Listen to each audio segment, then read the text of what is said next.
You're listening to the Cantina Cast,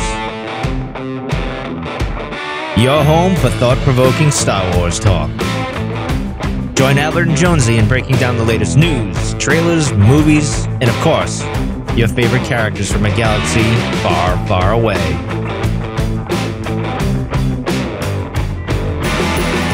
Hello, everyone, and welcome to the Cantina Cast.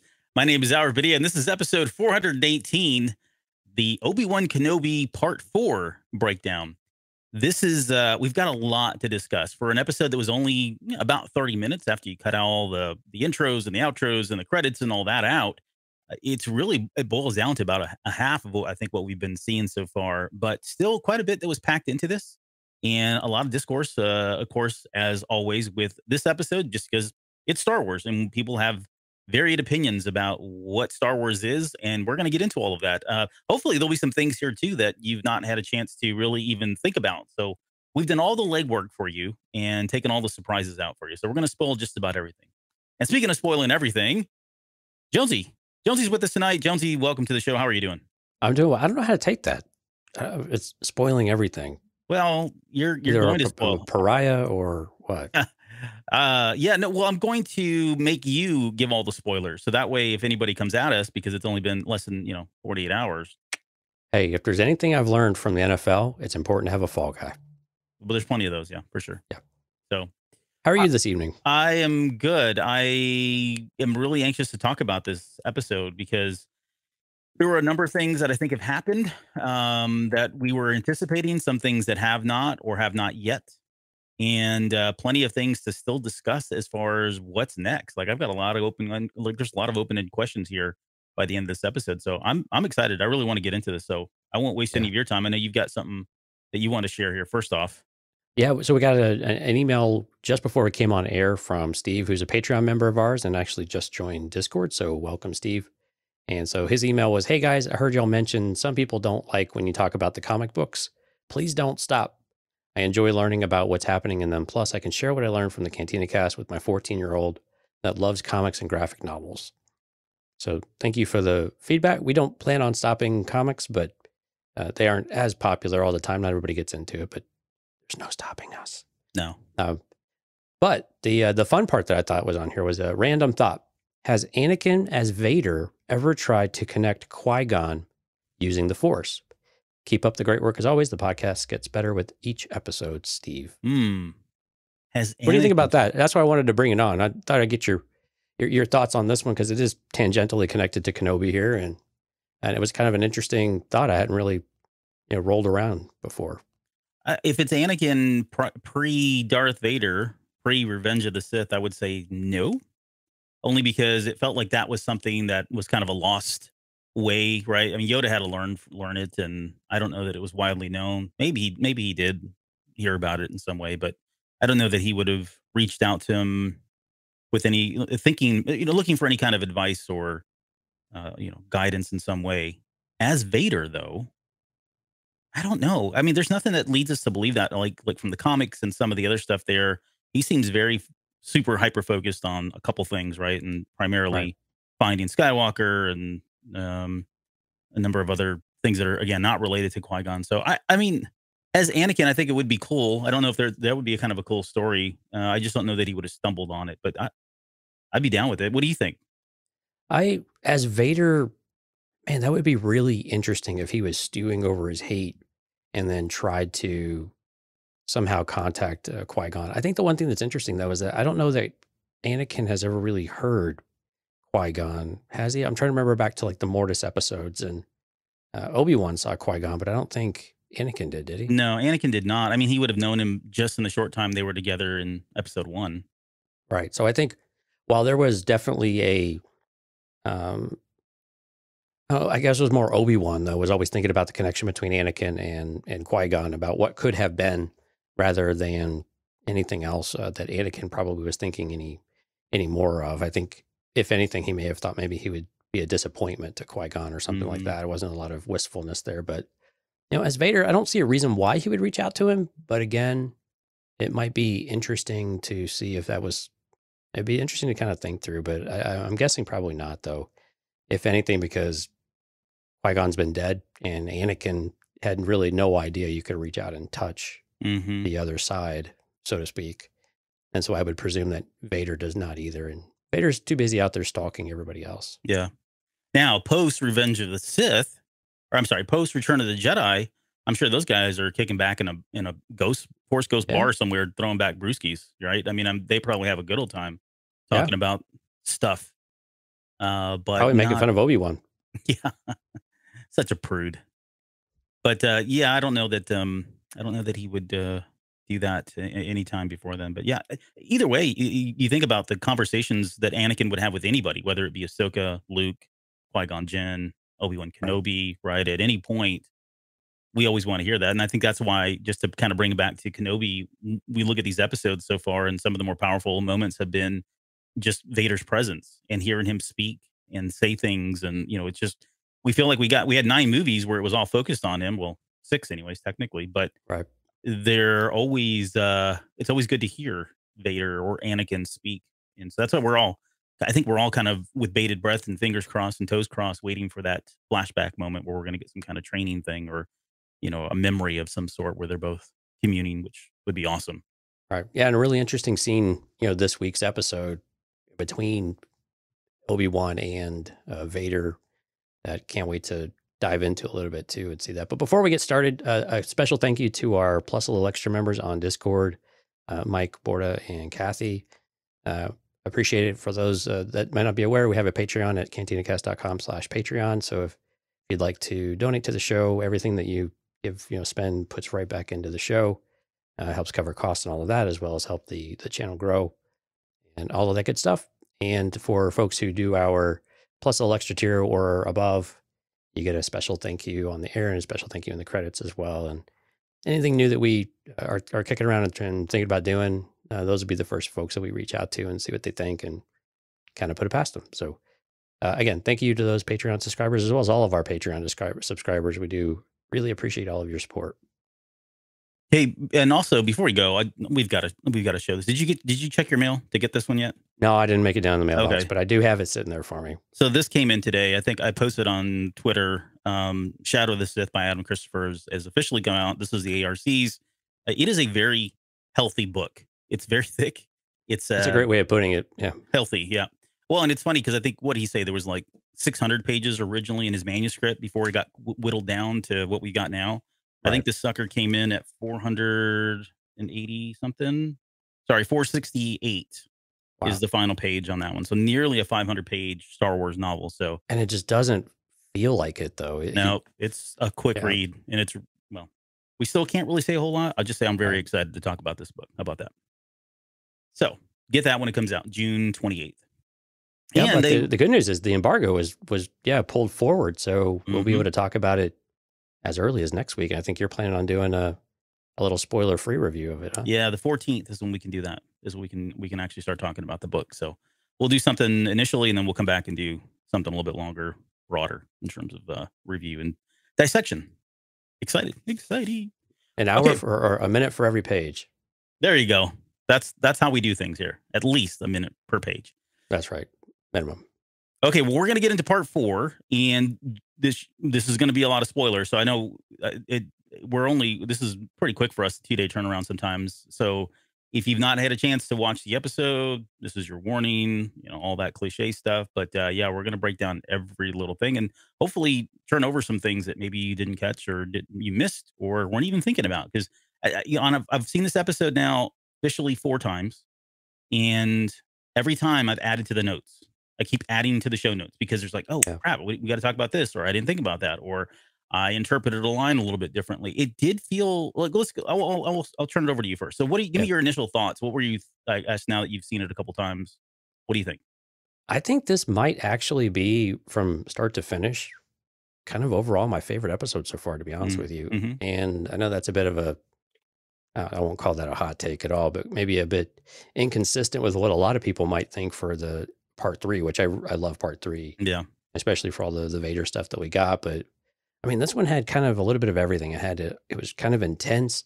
I thought that Leia was so expressive, and I will eventually learn her name and actually remember it. It's Vivian something, right? Yeah. I'm terrible with names, so it's nothing against a kid or anything like that. I'm just awful with names.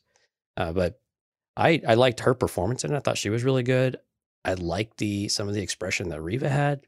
You know, the way that Vader comes charging in. I mean, sure there was a couple of scenes of silliness, but seeing Obi-Wan start to return to form was really, really cool. And especially seeing kind of where he ended up last part and into this one, to see him finally, when he does his little twirl, I couldn't help but just get excited about it. It just Oh, a yeah. return to the prequel, confidence of Obi-Wan Kenobi. And we've really seen this shift in the character. And I think this is where things will really start to pick up and really be all the more entertaining, but really intense though. And a bit of an unexpected surprise in the secured area of the facility. And so I ate it up every time this is one of the one episode that I've been able to watch and not feel the necessity to kind of scroll through a couple of things just to get to the parts where a lot of this episode really felt like it was important and there were really things to it, even though there were some cliche things in there too. But I really enjoyed this one. How about you? Yeah, I enjoyed it quite a bit. I liked it with subsequent viewings more than I did the previous viewing. I still stand by. You had asked me the morning after whether or not what my To ranking rank was, them, yeah, yeah. and I had said that 3 was still my favorite so far, followed by excuse me, this one, and then 1 and 2, and I could probably go back and forth, but I'd say 2 then 1. But I still stand by that. I still think this is still my second favorite episode just because we got the Vader fight, and I know that sounds really testosterone filled, but I just enjoyed that part of it really. Well, something we've been waiting forever to Yeah, be good. Yeah, exactly. Being able to see that after 40 something years it was just too cool. right. But yeah, the pacing. Well, let me just talk about that. The pacing seemed snappier in this one than the first 3, and I don't know if whether that's psychosomatic or I was just in my head or what, but it did feel a little bit faster. And for an episode again that's only 32 minutes, I think, or maybe 30 after you cut all the credits Yeah. out. It did feel like there was still a lot. They were just moving right along very quickly through all of this, which I actually enjoyed. I think that's good feedback. It's not negative in any way. I Right. did enjoy as much as I posted something today. Who's it? Ash sent me a link to a Yahoo reviewer that said that we did the tired old, and I'm kind of paraphrasing, but the tired old rescue mission in Star Wars once again, right? That we'd seen this so many times, and we've seen it in Mando and blah blah blah. And then I'm starting thinking that's what Star Wars is. Like that is a staple of Star Wars. We've had it in just Right. in every movie. You could argue that if it's not in your face overtly there that there's a rescue mission, then you could probably infuse a rescue mission of some sort, right? Kind of indirectly, but Well, rescue missions. in the first 6, it's obvious. There's literally a very clear rescue mission in every single one of Yeah, them. right. Yeah, And then you get in. Don't even get me. I said don't even start on Clone Wars, yeah, Rebels. I mean, that's just what Star Wars is. And if you don't like it, I mean, I don't know what to tell you. I mean, we're gonna say. Guess what? Spoiler alert! I'm gonna go out on a limb and say we're gonna continue to have right. rescue missions in Star Wars because that's what we do, right? Well, it's how But you get your characters out and about too. yeah, I mean, that's how you pull them out of their comfort zone, and I mean, it's the whole hero's journey. And so, if we're going to complain about that, then we have to complain. Well, we just relied too much on Joseph Campbell, and I know people have definitely had that criticism in the past, but it works, and people like it, and you can do a lot with it. So, right. And as long as you do it well, then it can work. yeah. If you really are not into Star Wars rescue missions, I'm sure someone has an amazing, like, Imperial accounts payable story that's just ready for you. And, Wasn't that in certain points of view? Certain point yeah, of view. yeah, those stories right there. If you want diverse Star Wars storytelling, go take a look at those stories. But no, Right. seriously, I mean, it is what we do. So from that perspective, we got our second rescue mission in only 4 episodes. Yeah, which was interesting and fun to watch. I did like with you. I enjoyed Kenobi coming around. Right, it seemed like he was progressively getting stronger and more comfortable. Still not there, like where we would expect him to be. He's not in his Clone War days, right? In the living the great years again, but we did see some improvements. So I think that bodes well. It kind of debunks my theory of hoping for an 80s montage with Survivor in the background, but you never know. We could still, you may need that little oomph to get over the That's hump, if right. you will. So Yeah. it could still happen. I'm still banking on that 80s montage. But yeah, it does look like he's coming around, getting better there. So all of that was good. I mean, I was on the edge of my seat this whole episode, honestly. It was really It was pretty intense. intense. At one point when I was watching it the very first night, I didn't realize that I was like gripping my hand really tightly. Did So he start going numb? yeah, no, I mean, I don't normally get like that, but for whatever reason, I don't know if it was just because I was tired or it was real late or it was just this episode, but I was into it. I really was. I Which scene enjoyed was it? Was it the Leia about to be tortured? It was scene? when they were walking. No, it was when they were walking out in the Little Rascals trench coat scene, which okay. we'll come back to. I mean, there's feedback here, there's criticism and all that, but it's again, did it change anything for me? No, I thought it was actually funny. I was laughing that that's what they were doing and they got away with it because, I mean, how? Well, I'll save it. I probably have a different perspective of that, but so yeah, I think that was pretty much all I had. I did enjoy the episode quite a bit though, and I don't understand why, other than it's just normal Star Wars talk for a lot of people out there, why this particular episode is being labeled as filler or not going anywhere. I don't understand that at all. No, it's not. I mean, if people are going, this is all about expectations once again, right? If people are coming into the series and expecting Darth Vader and Darth Vader and Obi-Wan Kenobi to go mano a mano sabers dueling for 6 episodes, 40 minutes each episode, an hour each episode. Guess what? Sorry, that's not what's happening here. And this is a TV series, right? It's not a movie. With a movie, they cut so many things out to compact it down into 2 hours or 3 hours or whatever that is. Right. You have the ability to tell these very long stories. And I know some people feel shorted, like, oh, we've only got 6 episodes and we waited this long. They're wasting time and we could have spent.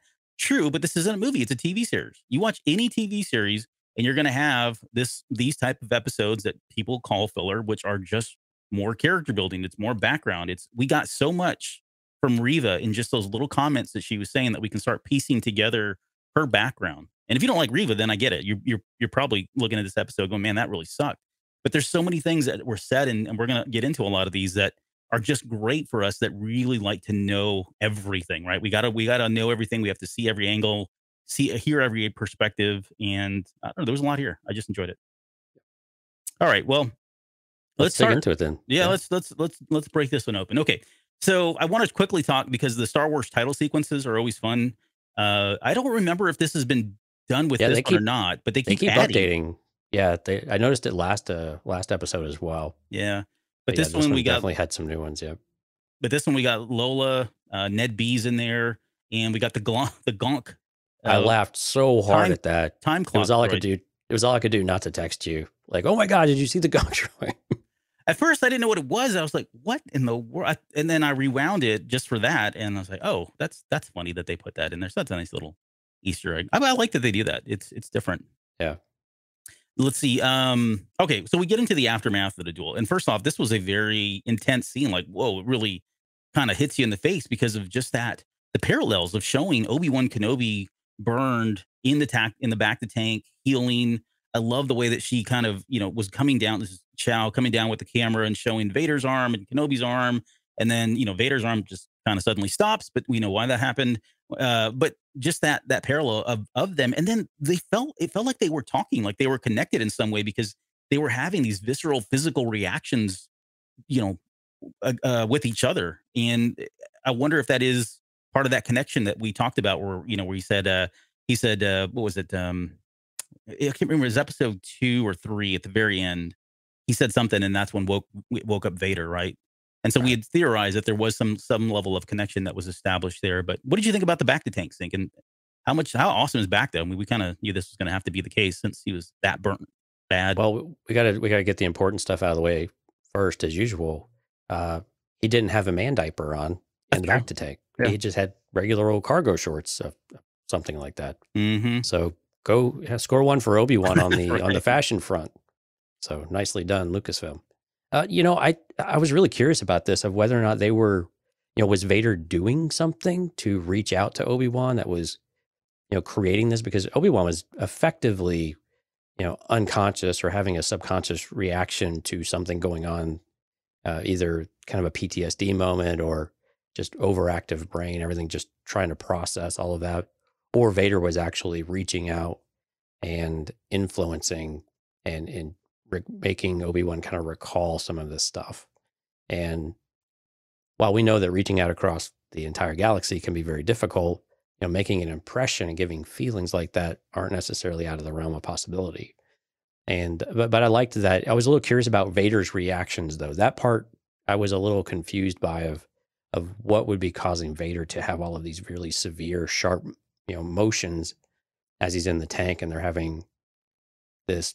I don't know if it's a conversation or just more of a flash show in their heads, of a slideshow basically of everything that was happened as they go through it. But I mean, we have to remember that just because Obi-Wan's beat up doesn't mean that Vader is not having something of a similar type of experience and reaction to the shock that Obi-Wan might be feeling as well, because 10 years have gone by, but with Anakin not being able to confront his former master. And then here he is, finally, he had him so close. He was finally starting to enact the very opening phrases of his revenge on him, of what he was going to put him through and the suffering. And to have that taken away from him almost immediately, it leaves a bitter taste. And just what else would he have been, going through? It's like one of those things where you feel like you're so close and you just can't quite reach it. And then but you get ripped away from it and you're like, I'm never going to get it again. Yeah. And so I'm wondering if Vader's got this feeling that I don't know, like, I don't know if I'm going to get that opportunity again, because it's been 10 years this long, so. You mean the anxiety of knowing that may have been his only chance? Yeah, maybe so. Yeah. Yeah. That's one theory. I think the way it was, like who said that? Well, no, I mean, there's tons of theories here. Oh, yeah. Right. Yeah. I mean, it could just be a simple connection. They can feel each other's presence. And for whatever reason, it's disturbing for both of them. Maybe they're locked in this thing and they can't separate themselves, or they're trying to separate. We know that when you're in a bacta tank, right, you get all these kind of memories and all that. That's now canon. We saw it in Book of Boba Fett a number of times. So maybe in some other, level of consciousness, they're battling still in some way. But the other theory that I had was around Vader reacting to what Obi-Wan was going through. And I say that because it does feel like when you look at Obi-Wan, he almost looks like he's scared, like there's fear in him, right? And Vader seems to be feeding off of that. Like he's reacting to the fear. So it cuts from one, then it goes to the other. You see Obi-Wan jerk, and then Vader feels it. It's almost like it's a kind of a push and pull kind of thing. But either way, I think there is definitely some level of connection there. Otherwise, they're just both, having these lucid dreams, and they want to show them they're both kind of still reeling from that fight, and they're not really connected in some way. My gut tells me they probably are connected and much more than that. But yeah, I mean, and I tend to agree, because we've seen Vader in the bacta before, and we've seen him perfectly still. Yeah, exactly. Basically meditating or whatever it is that he does when he's just, kind of resting state. But now he's got all of these things firing in his brain too.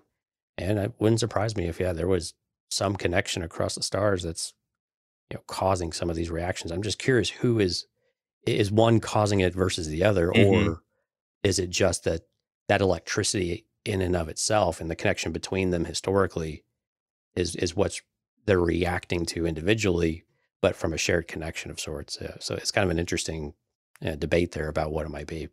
I like there was a number of things that happened in this episode, so I'm going to call them out, that were just kind of throwbacks, or maybe they were nods to other Star Wars movies and quotes and stuff. But him coming out of the tank and going, "Where's Leia?" was like right in your face. Where's Rey? Right, from Finn in The Last Jedi, which I There's thought a lot cool. of Force Awakens type of stuff. Exactly. There was a lot of quotes, and I think I got most of them in here. But the one thing that's not clear to me, because we know Bacta worked pretty quickly. We saw that with Mandalorian. I mean, he gave him that little spray, and he was up and running in just a few minutes, right? There, maybe hours. I don't know how much time has passed here. I didn't really get a sense of that, and not that I don't think it plays into this really much for me personally. But I did have questions around how much time had passed with him in the Bacta tank, how much time had passed with Leia being held by Reva. For me, it's depending on your perspective and depending on how you're looking at it, it could be anything from 5 to 8 hours to maybe a day or two. I don't have a good sense of that, and I got questions about what was happening if it was longer than 8 hours or 10 hours. what was going on with Leia, because there was moments, and I don't want to jump ahead, but there were moments in there where she was just in a room, and Right. into that, in that interrogation room, was she's in there? Was she in there the whole time?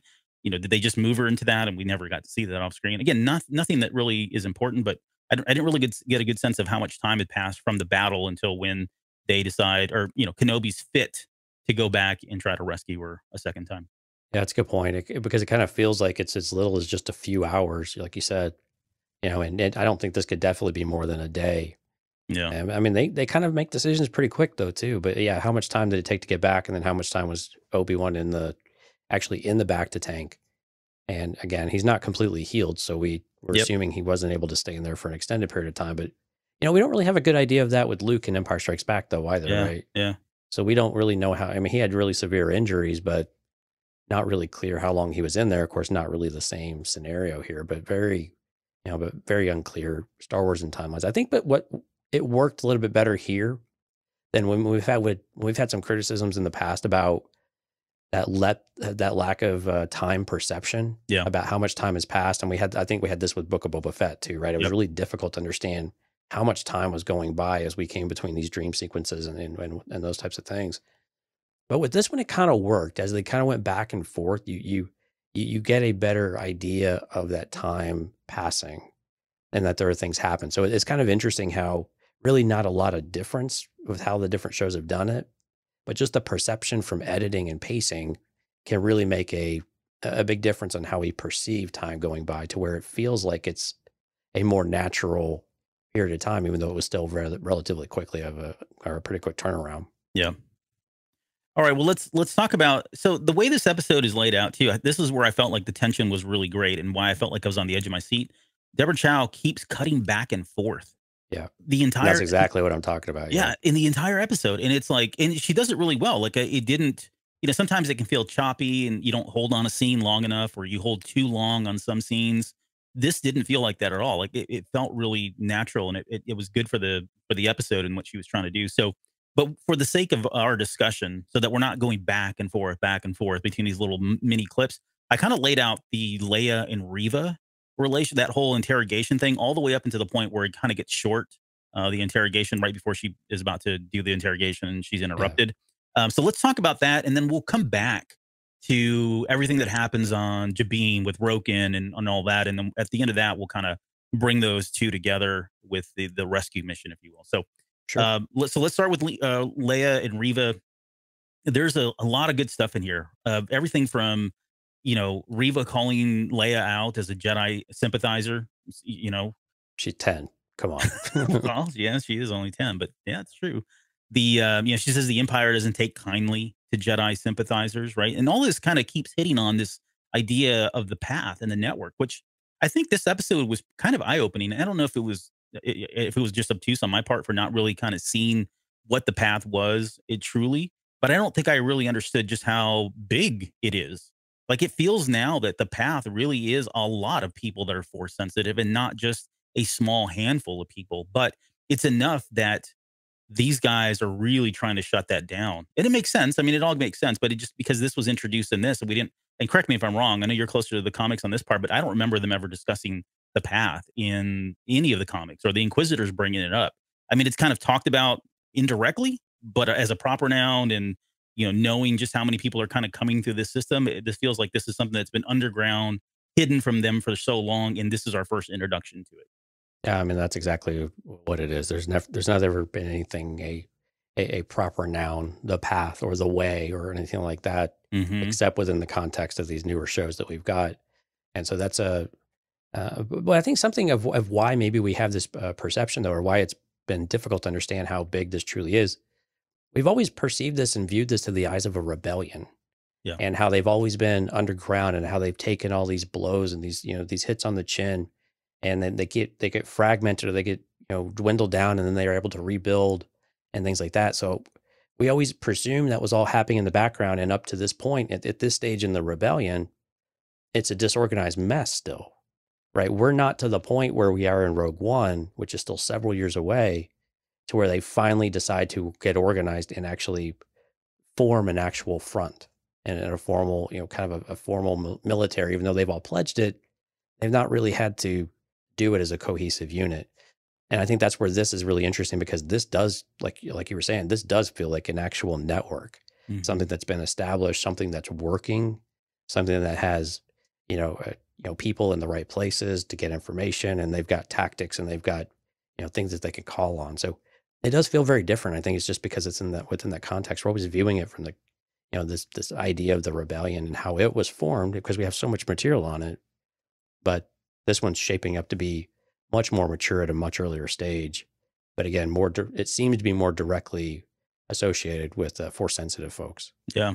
Well, we'll come back to that. There's when we get to Roken, there's some more talking points, I think, in there around the beginnings, the infancy here of what will become the Rebel Alliance, and just kind of how that's all laid out. Because we are still about, I think technically, I don't know, it's in Rebels where the Rebel Alliance is officially formed. There's that episode, remember, where Mon Mothra's on the ship and she declares it and all that.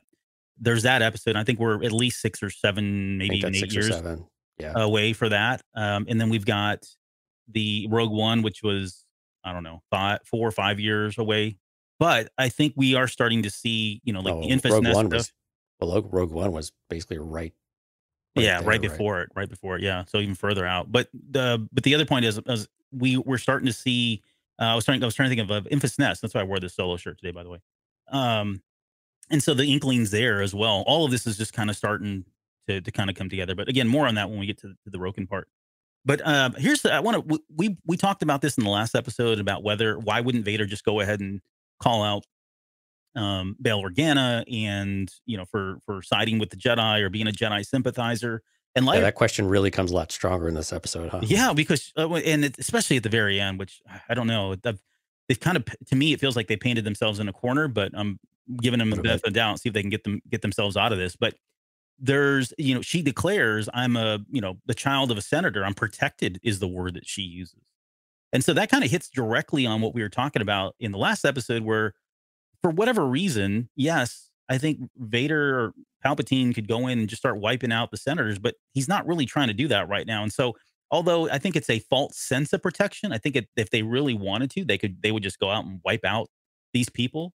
I think it does speak to the fact that they are at least trying to play within some kind of rules, or there's probably some guardrails there right now, at least, where they're trying to make peace with these high profile, very powerful individuals such as senators and leaders of nations, because they need those resources and they need those allies. And yeah, they could rule with an iron fist, but when you can make amends, or when you can make friendships and not have to deal with all that, sometimes that is a better route, even if you are the Dark Lord of the Force or the Empire. Well, and again, I'm kind of a little bit in a different perspective on that one, where I don't know that Palpatine sees an advantage, he would go to that route. But I don't know that with someone like Bail Organa, he's not going to rein that one in. They're not going to be political allies or on the same side of the fence, really, probably on anything. Right. And so I think some of it's about, though, of Vader and the Inquisitors staying out of the Emperor's lane, and say anything politically motivated is the Emperor's arena. It is not ours unless we're given a job to go take care of that. We've learned our lesson from this already. We're not going to do this again, because we have been told, do not screw this up from the political arena. You are enforcers, basically. You're the muscle. You will do as you're told. Vader, it's your job to make sure that they follow through with that too. And by the way, you're on notice too. They're Vadery. So anyway, I think from that respect, I think Palpatine probably pays attention, but he might not care, and he might not think that there's a lot of things capable at this point. A little bit difficult. We don't really have a whole lot in this kind of 10-year range of saying, where does Palpatine, or where's the Rebel Alliance, and where is Palpatine's perspective on any kind of dissent in the Empire. And so the idea that we've been given, though, is that it's not a flare yet, and it might even not really even truly be a bit of a spark yet. Mm-hmm. And so it might not be on the radar necessarily, to where they think that they've got to actually pay attention to it, because we know for a long time they just ignored it. Yeah.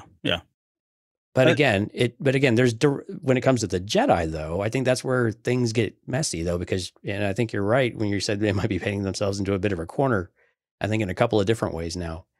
And I think this is exactly what this is that Bail Organa hired a Jedi or contacted a Jedi to go and save his daughter. And that Jedi responded. So he knew where he was. That's aiding and abetting, a known criminal, right? And then he actually did it. So, I mean, why? I mean, she's a kid. So, I mean, that's kind of one excuse for some of this stuff. But, you know, why would they not pursue Bail Organa for this when now they've got very clear evidence that, you know, this is a thing? And I think at this point, you've almost got to bring Bail Organa and kind of answer that question, don't you? I have an answer to that, but I'm going to Okay. save it because it's at the very end when we get to. I'm going to forget the answer. No, I've got it in my notes here. Oh, okay. Great. Yeah, no, I've got it to talk about. So because I spent a lot of time in the last 2 days thinking about this. Now it's starting to really not necessarily bother me, but it's starting to consume me. As crazy as that may sound. Okay, let's. There's that line of "Nobody's coming for you" that was kind of echoed by Flea in that second episode. He's like, "Nobody's coming for you." That was my Flea impression. Thank you. And that was quite good, actually. Thank you. So we saw that twice.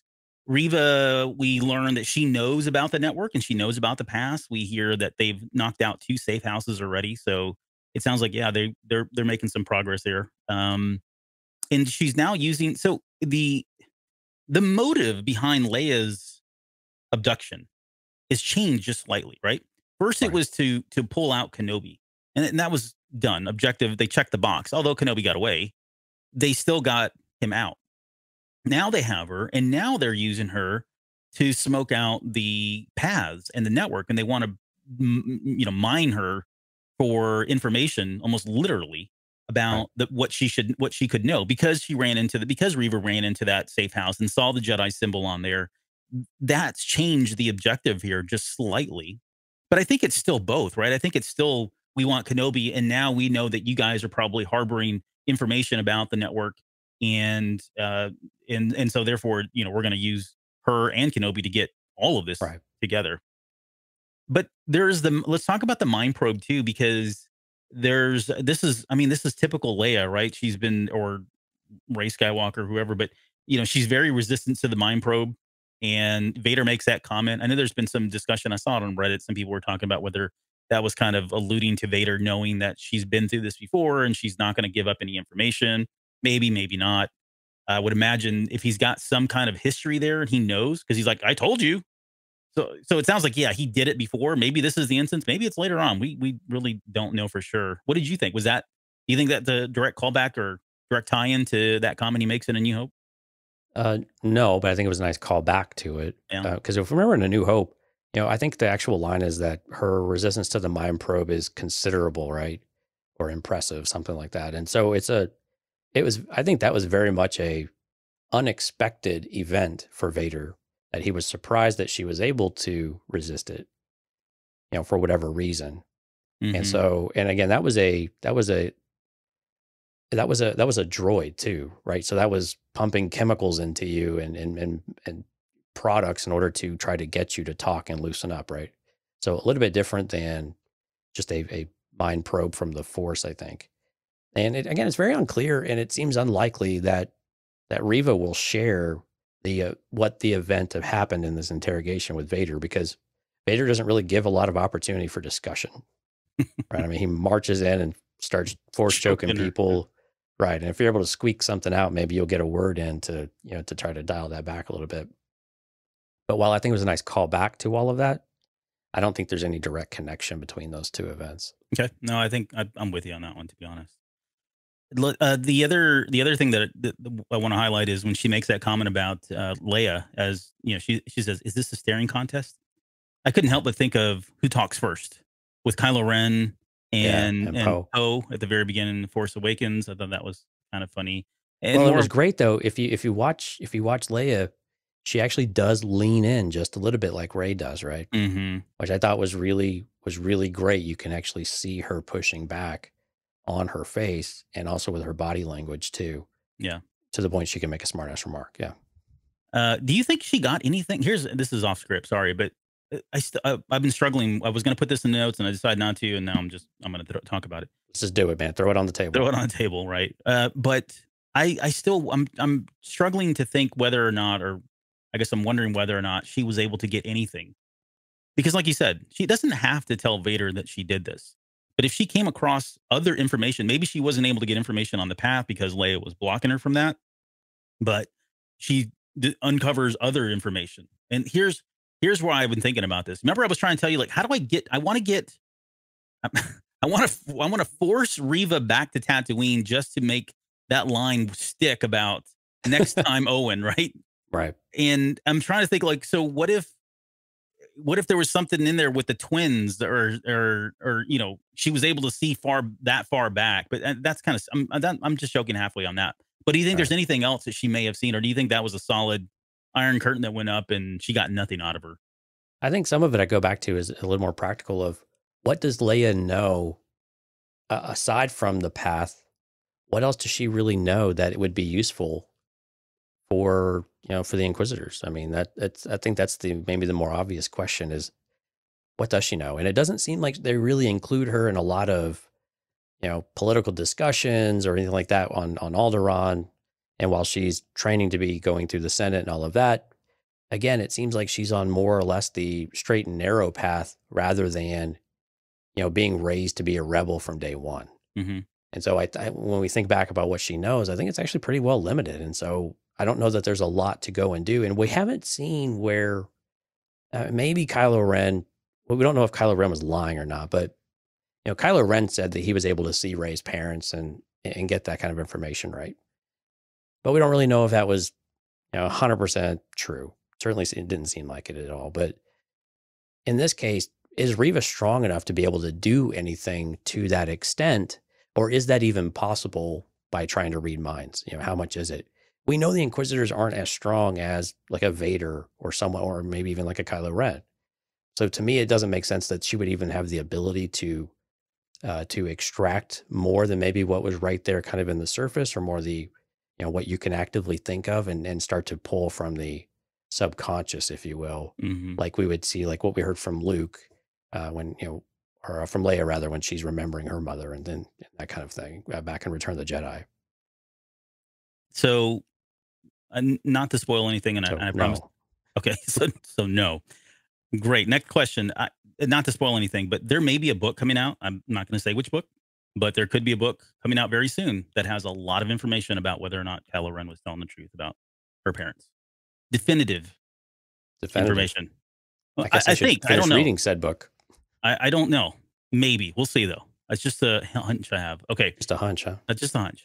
All right. So in this interrogation, we get a lot of information around Reva. And I'm just she rattles off a number of things here. She says the braver you seem, the more afraid you are.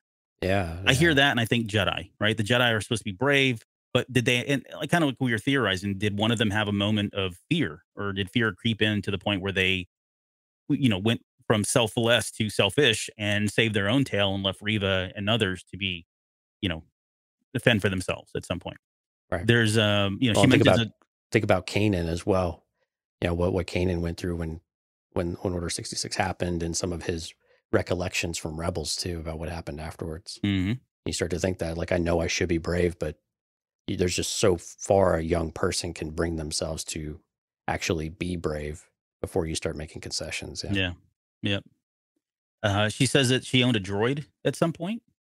Yeah, that's curious. I don't know that we'll get anything on that. I mean, we don't have to. Like, I don't think we need to. I think it's really, right now at least, it just, you know, there's a possession there. Like, she felt like she had something that belonged to her, and that was taken away as well, right? Yeah, so, it's unclear if that was her family or if that was her Jedi family too, right? Yeah, exactly. We don't know which one it was. Yeah, because I don't really know of any Jedi that had actual dedicated droids that weren't, you know, part of their ship. Yeah. Or anything like that. R2 was a pretty exceptional case, I think. Mm-hmm. And R4. R4. Well, but he was part of the ship. No, so. I know. I was just making a joke because he died. He died. Spoiler alerts. She says body. She says that she was alone for some time. Reva was alone for an extended period of time. She tells her once again, they're not coming for you. She goes, these people, they'll leave you to die. These people meaning the Jedi again? Kind of felt like that, didn't it? Yeah. There's I mean, I don't know who else it would be other than, I don't think she's speaking about there's like the rebels or the people that are helping the Jedi. I don't think that's Yeah, the any case. kind I of think, resistance, yeah, yeah, because I at think, that time, it would have been well, I mean, then again, so let's just kind of think through it just a touch more then.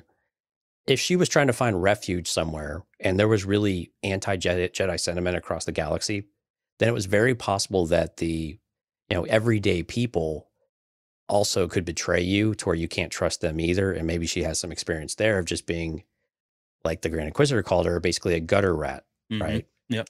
And so it might not just be the Jedi, it might just be people. And it just might be these seemingly everyday good people, Right. but they still fear you or they fear something. And so they want to turn you in. And basically it goes back to you just really can't trust anyone but yourself. hmm She's Stephanie said she could have been lying, and I'm assuming she's talking about Riva because Yeah. right, and that's a good point. She could have been doing that just to kind of you know connect with her and get her to give information out or whatever. Some of Uh it sounded really genuine though, didn't it? yeah, no, it did. I mean, she could be a very good liar too, but I think it's probably more interesting for her to be talking to Leia of all people, right? Because if you think about it, I mean, she was taken away from her family, and now you've got Leia who's kind of going through the same thing. I don't know that she's looking at Leia as, oh, this could have been me or anything like that. But who does she confide in right now, right? Who does she share these things with?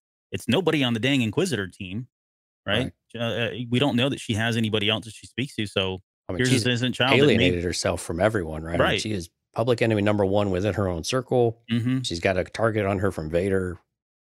What Yeah, else? Where do you turn for any kind of solace? you did this to yourself, Anakin. But she could be looking at Leia and going, "Well, she's 10. I'm going to kill her. She probably will die. She's not going to survive the interrogation if she doesn't give me the information. So what do I got to lose?" Kind of thing. Right. Or if you again, depending on how much time passed, I don't remember if she. I think she has Lola at this point, but maybe it's off camera or whatever. Does she plant some kind of device in there at some point that I takes could not over? find where she would have done that. Yeah, I mean, based on the way it's edited and the way it was also edited, not to jump ahead, but since we're talking about it, Lola looks like she was programmed of some sort, right? The eyes were kind of red. So it's not like they implanted a little device that's beeping or something. It looks like she was programmed to become the actual tracking device of some sort. Right. But I guess we'll figure that out. So in my opinion, I think it happened off camera. At some point, they had her bag. They put that in there and they brought it in and knew that it was in there, but let Leia kind of feel and think that it was they hadn't seen it or whatever. But all right, this is all Leia is faking tears. I thought she did. What's her name? The character's name? Blair. Yeah, Vivian Blair. Vivian Blair. Right? Yep.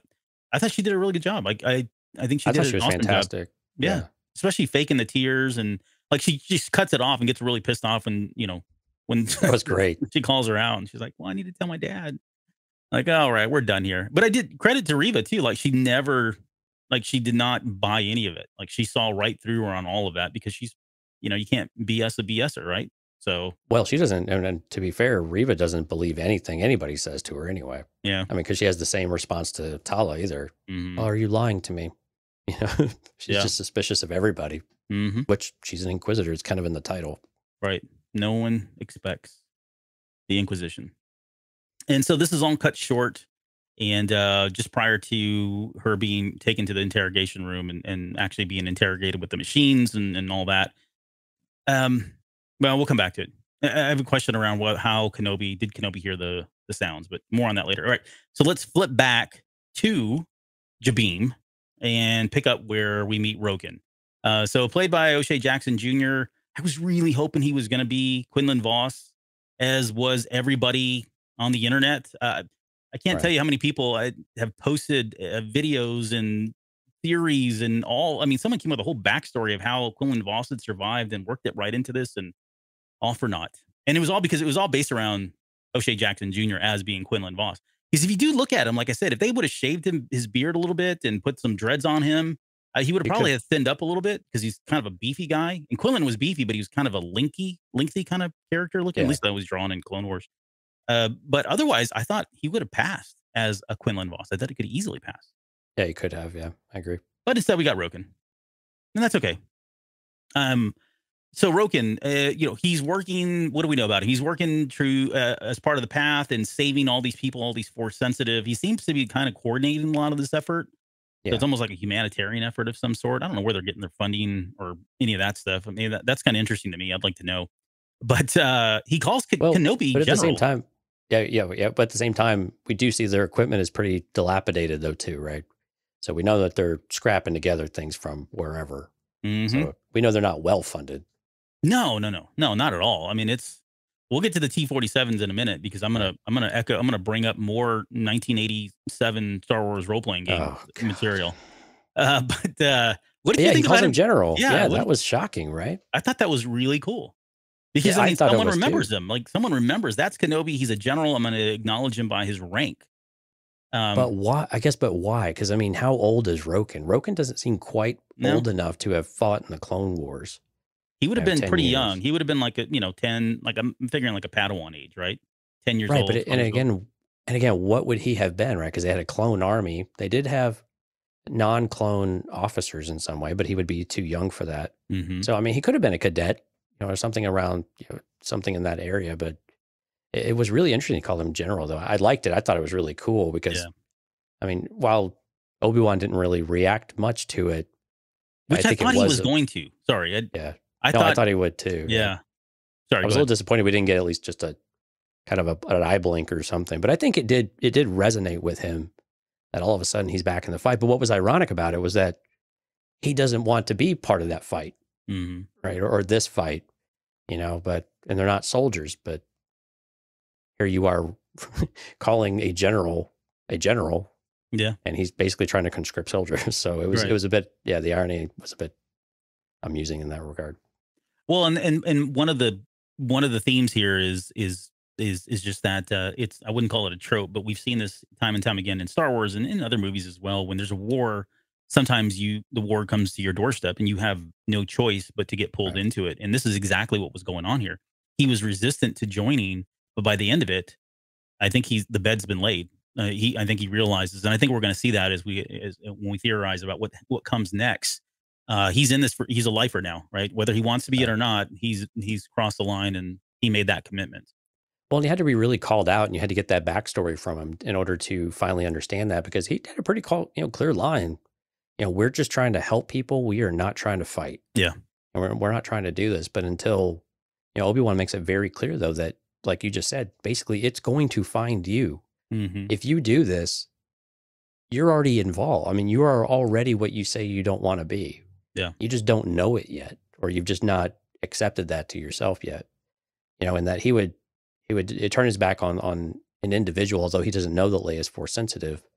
But given his past, I mean, he had to basically have that kind of pulled out of him with his passed away wife, that that this was something that he's already done before. That's the whole reason why he was involved here.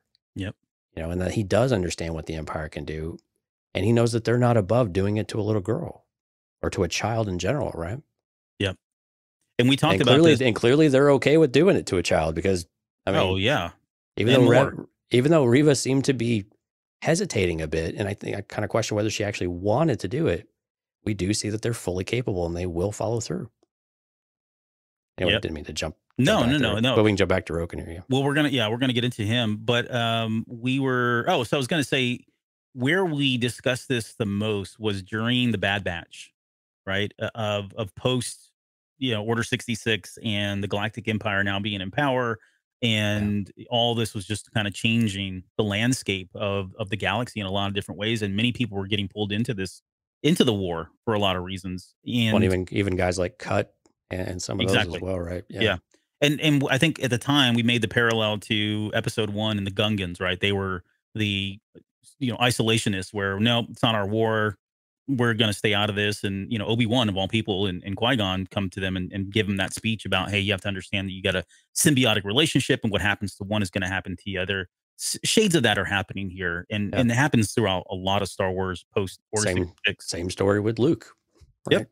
Yeah. How Luke got involved. Yeah. Yep. They burned his family. What are you wearing? Are you wearing the Amperouse dark coffee? The Amperouse dark roast. Did it have a picture on the back? Yeah, it does. Okay. It's got the logo, and I think it says a robust body with a smoky aroma or something like that. That sounds like a good coffee. Yeah, it does. How do you take your Owens? Or Straight how do you take your Lars? Black. Yeah. Okay. Oh, so let's talk about Roken's backstory. So I haven't seen this theory out there, and I may not be the only one. I don't know if I don't see Lauren on here, so she's not gonna be able to back me up here. But he says, I had a wife once. I knew exactly what she was before we got married. We tried to hide it, and the Inquisitors found her anyway. So on the surface, I think somebody would look at this and go, they took her away. But okay, so she's an older person, first off, right? She's not a youngling when she was taken away. But Right. what do you think about this being Reva? Oh, man. Had you considered that? So think about this. What if No, Reva, because I considered that she was dead. the wife? Yeah. Okay. Because the way that he framed it said that she was, he is, because Obi-Wan had said that he doesn't know what they're capable of. And the whole point of sharing the story was to say, oh, no, I do know what they're capable of because I've seen it firsthand. What if he played the Obi-Wan Kenobi card from a certain point of view? Like, your father's not technically dead. He's just become somebody else. And essentially that's what's happened here. Maybe he fell in love with Reva and they had a cool thing going and he knew she was force sensitive and they decided to, I don't know, do whatever still. The risk was there. They took her away, turned her into something that he no longer recognizes. And in his eyes, or maybe he doesn't even know that, maybe he thinks that she is truly dead, or if he knows that she's still alive, because she's now become this Inquisitor, this evil cutting off hands of people and all that. In his eyes, she is dead, and he's seen firsthand, and that was enough to really drive him to take that step and help because he knew that Reva was involved in some way. I'm Well, except the Inquisitor said that he found Reva in the gutter, and while we assume that she was a bit younger when he found her, it seems like that circumstance might have a severe disconnect without a lot of other things to fill in the gaps that I don't think we would get in 2 episodes. So. Okay. Maybe poverty. Maybe they were living in abject poverty. It's possible. It's possible. All right. I'm going to give that a 10%. I'm going to say it was Luminar and Dooley. Okay. That's fine. Well, no, because that would be a tie to Rebels. We know that she was encased in a tomb. We know that she was used by the Grand Inquisitor. So what was she doing out there? We don't know really how long she was dead. Okay. I'll give that for some time. I'll give that one a 1%. I'm giving the Reva one 10%.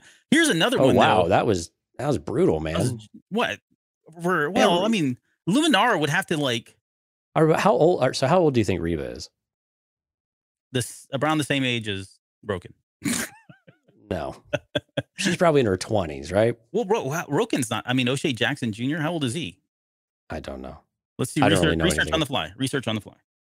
But anyway, if Reva is in her 20s, and this is 10 years after the Order 66, where she would have been a teenager-ish, potentially, maybe younger teenager, maybe older teenager. So I don't know. For him to have a wife for some amount of time and for her to take that kind of turn, it all seems rather sudden, but especially coming from. Moses Ingram is 28. O'Shea Jackson Jr. is 31. See, like light years difference. Okay. So in all seriousness, I do wonder, again, not to jump ahead, but when we get to the tomb, they show a number of people in there. Could it be one of those people? Could it be? Oh, it very much could be one of those. That would be the more likely scenario. Yeah. Because there were a couple women in there too that, I mean, again, of kind of varying ages, but who knows? It definitely could be one of them. I don't know that we'll ever know one way or the other either, right? Because I don't see them going back in this series, at least, and identifying the people that are in the tomb in any way. So, maybe we'll never know. Maybe we will. I think, it wouldn't surprise me if we got a few names over time. Unless it's Reva, and then I think we're definitely going to find out. So, at the very least, we'll be able to cross one name off the list. 10% is what I'm going with. Okay, so let's Wade. Let's talk about Wade. No, I'm kidding. We're not going to talk about Wade. Actually, I was going to call this episode the Wade dissection episode, but right. I thought better of it, so we will not. Wade Watts. Wade Watts. Did you catch the Christina Ariel cameo? I did. She walked by kind of in the background in the Rebel base or whatever you want to call it. Yeah, I did not, of course, catch this because it was a largely kept secret until I saw her Twitter post, of course, and then I went back and watched. It's like, oh, there she is. She's walking. I will say this though, I was like, that person looks really familiar, but I didn't put it together until I saw Twitter as well. So to be fair, I was only part of the way there. No, I wasn't even there. I was like, whoa, look at that blue ball. Look at the red ball next to it. And the moons that they're showing. Right. It's in that scene where you can see her walking. So anybody that doesn't know, Christina Ariel is the one that hosts the High Republic show. Yeah. So she had a funny comment, though. I think it was her that said it. The afro is now canon. Yeah, that's right. She does have the afro in there. Although it was already canon because of Solo. Right. So, okay, I want to talk about we can save it later when we get to the defense of the security defense of the, the Inquisitors. The lack thereof security. Fear will keep everyone away from it, I guess. Yeah, I guess that's what they were going for here. The Empire relies a lot on just fear rather than practical type of things. Common sense sometimes. Right. Well, it's like that. It's his overconfidence, right? That's his weakness. So he's confident that everything he's doing is proceeding as planned. I have this next part listed as the junk will do, because those T-47s are pieces of crap. And back to the 87 role playing game, this is actually discussed in there when you look at the source book.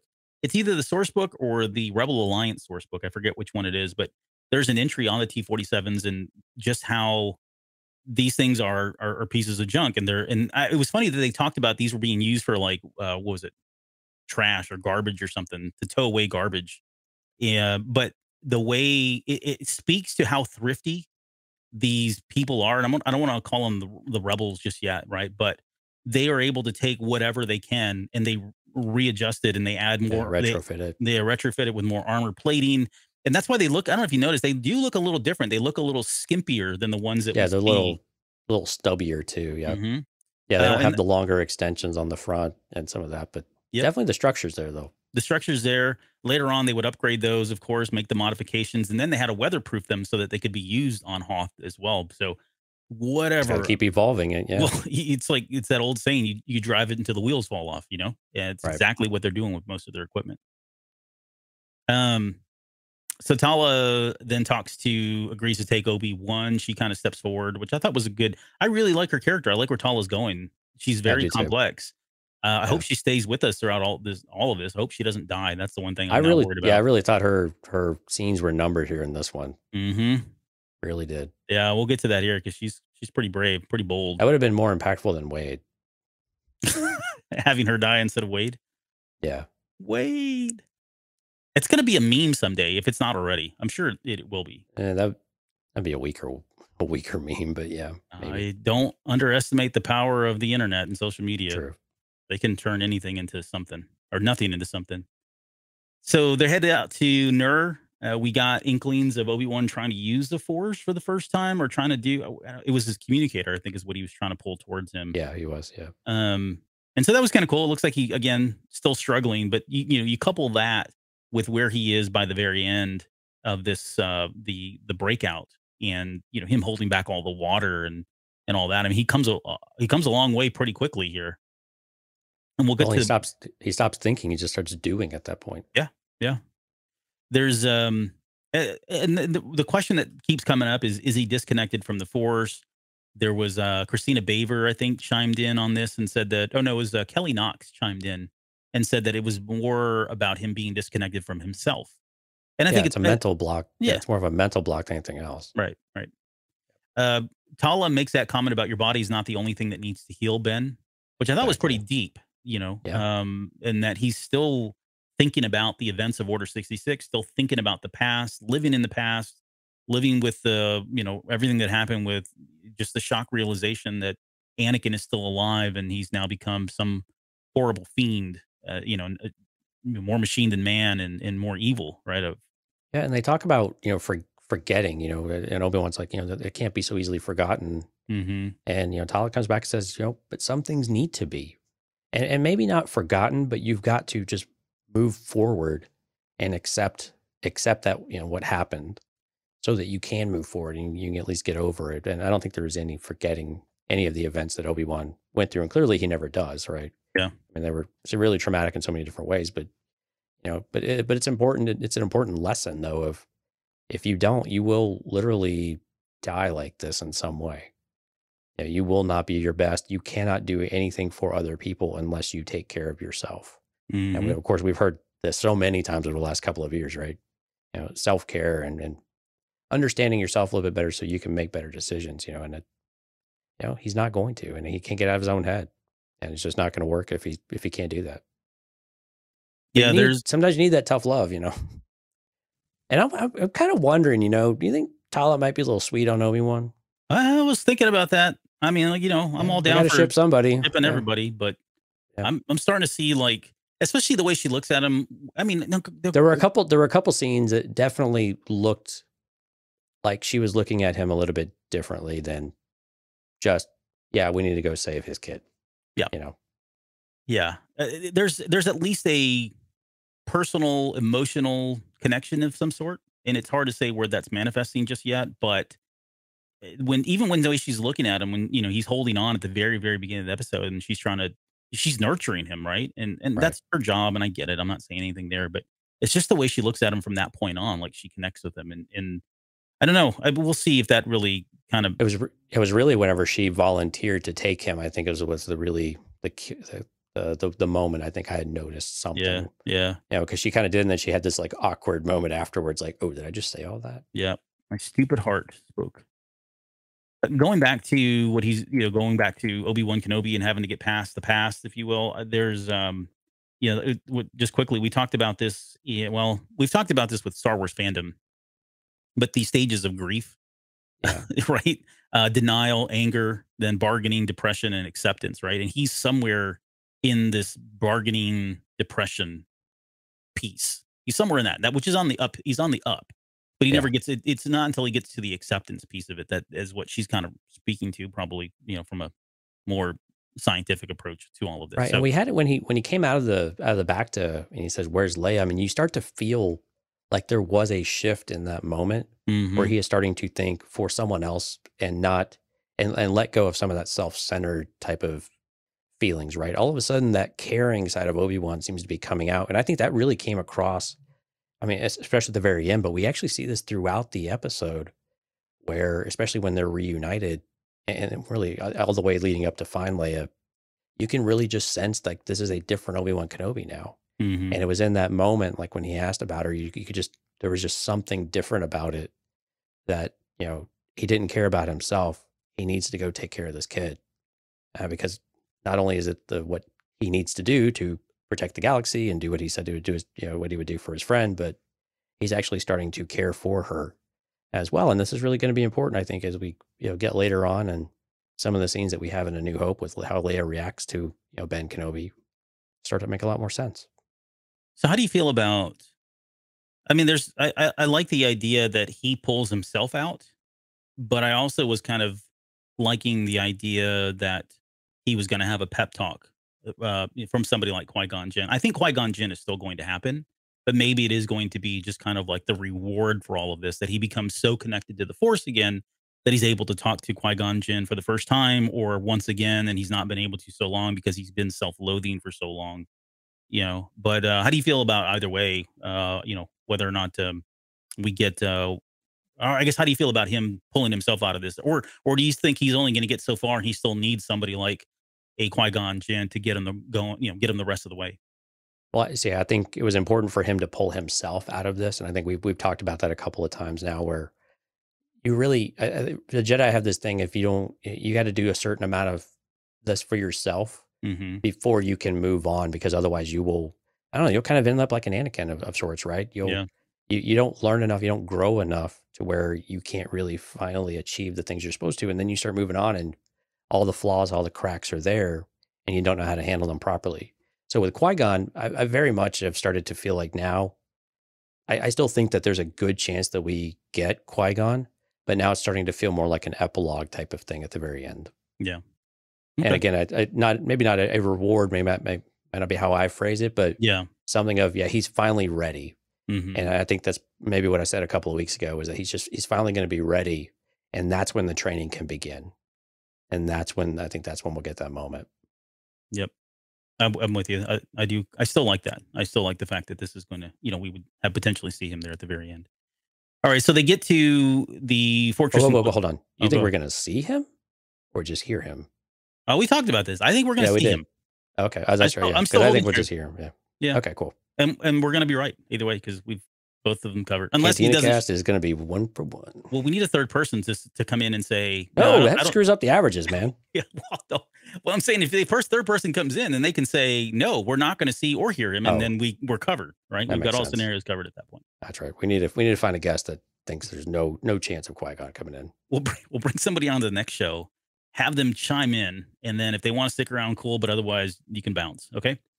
Okay. So they get to Fortress Inquisitorius. Lots of echoes from the Jedi Fallen Order. We'll probably talk about some of those here in a little bit. I'm assuming though that they just dropped him, on a close by into the water, right? Yeah, I can't remember. She just slowed down to a cool 20 miles an hour and Yeah. dumped him out the car door. Yeah. Yep. Tuck and roll, dude. Tuck and roll.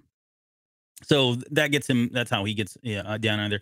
This is where I think she had some really good moments, especially when she's coming up to that freaking TSA agent. I need to put I was going to make something. I was going to want to show that and go, we've all been here at the airport, right? Where that TSA agent is just being a complete jerk. Those guys, I get they have a tough job. But when I was, I don't want to digress here too much, but when we were flying out to Anaheim, I had the worst TSA agent. He was just absolutely hating himself, hating life, rude to everybody. And this was at the or was it the Long Beach airport? And I'm like, dude, you live in Long Beach. Go smoke a doobie.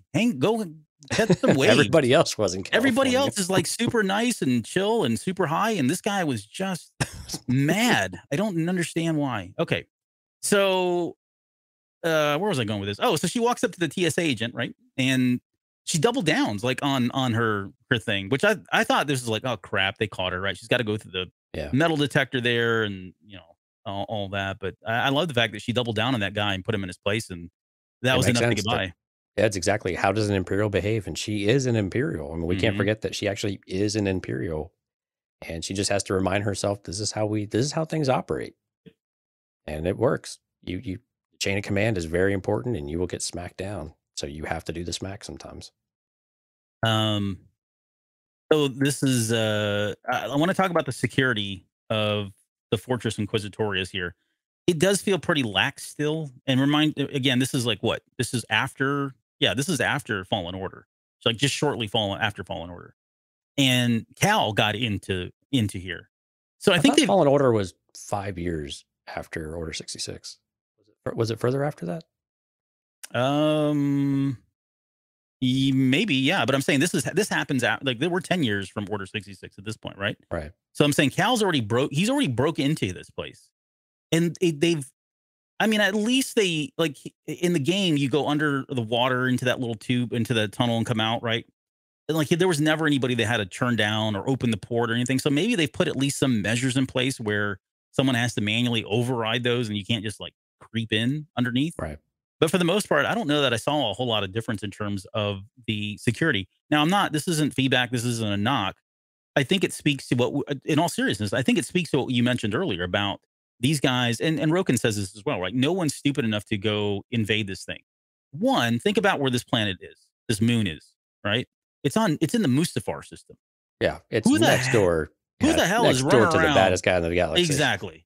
Who's just, you know what? I'm going to go drive by Mustafar and see what happens. This is probably a haunted system. Nobody goes here. Okay. Right. First and foremost. Then on top of that, that place is crawling with Jedi sensitive people. There's in Rebels, they talked about how Mustafar was where Jedi go to die or disappear. Right. So that lore, the legend's already out there of really bad things that happen to anybody that goes out in that area. So on some level, I get that they don't need maybe the security systems that they have. Plus, who are they fighting, right? The Rebel Alliance is not established.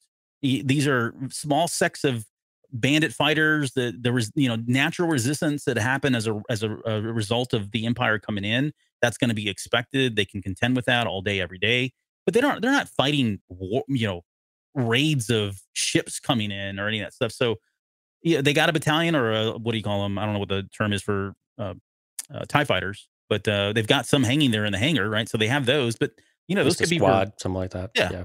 Right. So those were other things. So I guess what I'm saying is I'm not really hung up on the fact that they were able to get in so easily, that they were able to move around as easily. And I'm using air quotes because it did seem like at least the seeker droids were there and It seemed when I saw that grid, there was tons of little red dots. So they had these things all over the place. Right. But and then it doesn't.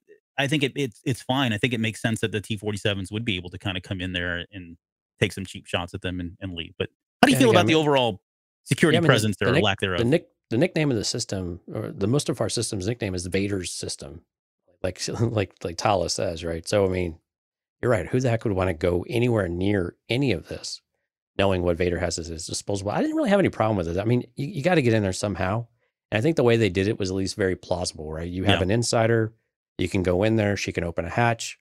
You know, the security system is not triggered. At least it wasn't just open to where you could just swim underneath and get in, right? So I'm okay with how it was. And again, maneuvering inside, again, it's like going to a hospital. You know, hospital, you have security guards in places, but it's not, hospital's not a great example, but you know, you have a place where you know there's security, but it doesn't mean that it's actually really secure security. They're just kind of checking the box that they've got people around that can report something if something happens. Those droids didn't appear to be armed. And all they did was just sound a siren whenever they found Obi-Wan. Mm-hmm. So it's again, it wasn't really designed to be that. And that's why they had stormtroopers there. Yeah. And again, they seem to have quite a number of stormtroopers, but they weren't the ones they were doing some active patrols, but again, relying on the droids to go and do that, the probe droids or the seeker droids rather, to take care of that aspect of it. Yep. Yeah. It felt like even the stormtroopers were kind of there just to supplement the seeker droids. Did you read the closed caption for the two stormtroopers that were walking by Obi-Wan in the tunnel? I did. I forget. It was something about one of them being creeped out. This place is creepy. Yeah, this place is creepy. Can't wait to move on, basically. Yeah. Just idle chatter from stormtroopers is always amusing. Well, the creepy part makes sense because when he said that, I thought, that's weird that he would say it's creepy. And I thought, oh, well, maybe it's because Vader or the Inquisitors. But then we find out, oh, no, they got a bunch of dead people down at the bottom. So, okay, that makes more sense. I mean, then they're underwater with all these things swimming outside of it. Right. Too. And it's glass. Like living in an aquarium, yeah. And glass, doesn't seem like it was whoever the structural engineers of this thing, they're terrible. That one blaster whoever did the training about shooting inside with glass. I mean, we really need to address the root problem, which is training. This one. Yep. And yeah, it's like the government, right? It's like the lowest bidder. So you get what you pay for, guys. Sorry, hate to break it to you. Where are we with this? Okay, so we talked about Kestis and Fallen Order. So were you at any moment expecting him to jump into the armor? Because I was like, holy crap, he's going to get into a suit of armor because that stormtrooper he knocks out. I even looked at the size, like, oh, he's the right height, and didn't happen, which is fine. I don't think it's a missed opportunity, as I've heard. I think it would have been a little too on the nose cliche, for him to do what we've seen others do. Yeah. All right. So I was glad. I mean, but I will give you this though, based on our conversation last week. You know, Obi-Wan certainly did look a lot more like a Jedi this time. So he's done hiding that he's a Jedi. Yeah. Yeah, he got to... Looked a lot more Jedi-like this week. Oh, yeah. Yeah, we had some really good moments that we're coming up to here in just a second.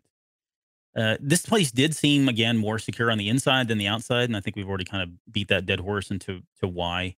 All right, so Tala learns that the Empire is hiding something down below, and then this is when this officer comes in and says, "Hey, what are you doing?" Like, it felt like she was like at the public library. It was like somebody next to her, and she was using the internet, and she takes him back there. And there's been some people complaining about, she left leaving the communicator there on the table was obviously a callback to A New Hope. I mean, it was almost shot for shot. Yeah, the framing of it was exactly the same. Yes. I want to go back and I need to make these notes because I always say I'm going to go back and put these things side by side, try to beat Star Wars parallels. But there's that was definitely a callback, and we don't know how much time passed. So she may have waited. She may have stalled until that other person that was, I don't know, checking his mail left, and then she took out that officer and then came back. Don't try to figure that stuff out. You just kill yourself. It's not important. There's but yeah, I like the nod there to A New Hope, and then we get Obi-Wan walking into this Jedi tomb. Now, this was really creepy. Did they call this a Jedi tomb? That's what. Well, Obi-Wan said it's not a. I forgot what he said. It wasn't this, but he said it's a tomb. It's a tomb as well, he said. Okay. Yeah, he didn't call it a Jedi tomb, but he just called it a tomb. But clearly, that's what it was. So in one of the other viewings I had afterwards, And maybe it was because I read somebody say that it was a Jedi tomb. But then when the first couple times I watched it, I didn't take it as a Jedi tomb. I just thought these were all Force sensitive people because some of them look like Jedi. Some of them are definitely Jedi, and some of them may not. They don't look like Jedi, Right. right? I think it makes more sense for it to be Force sensitive in some way, and we'll theorize. I don't know that anybody was shocked that what this possibly could be, especially if you follow Rebels or you watch, you've been keeping up with events on The Mandalorian and The Rise of Skywalker. I think this is just kind of hitting all that home here, but makes a lot of sense why they would preserve the bodies. Yeah. Yeah. So I mean, and we've not talked about this, but I'm assuming you're on the same page that this is part of their plans to try to take midichlorians and create Force sensitive beings or a host body for Palpatine as a contingency some a point down the road, or just general experimentation with midichlorians. And what do you think? Exactly. I think that's exactly what it all is. It's like you just preserve the body until you're ready to do something with it. And yeah, the Emperor's not going to throw anything to waste on some of this stuff. Mm-hmm. There's this is I was hoping we'd see like a clone or a Snoke. Wouldn't that be funny?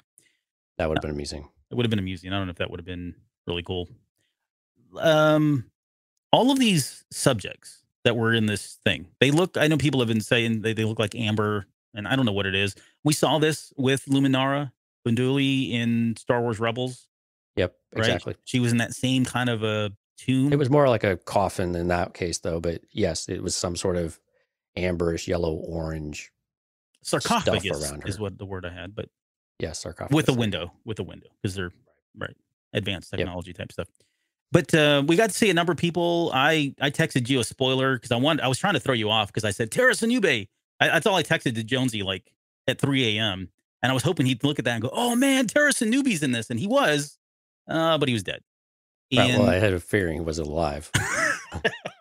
Hey, well, you didn't know. I mean, he's lived a very long time. He lived very many lifetimes. Yeah. And I know people have been quick to say, "Oh, he was in Clone Wars," but he was also in the High Republic. He was, yeah. He's mentioned all the way back there. So he's been around for quite some time. He's brought up in the Rising Storm. But we saw you had mentioned Farron Barr.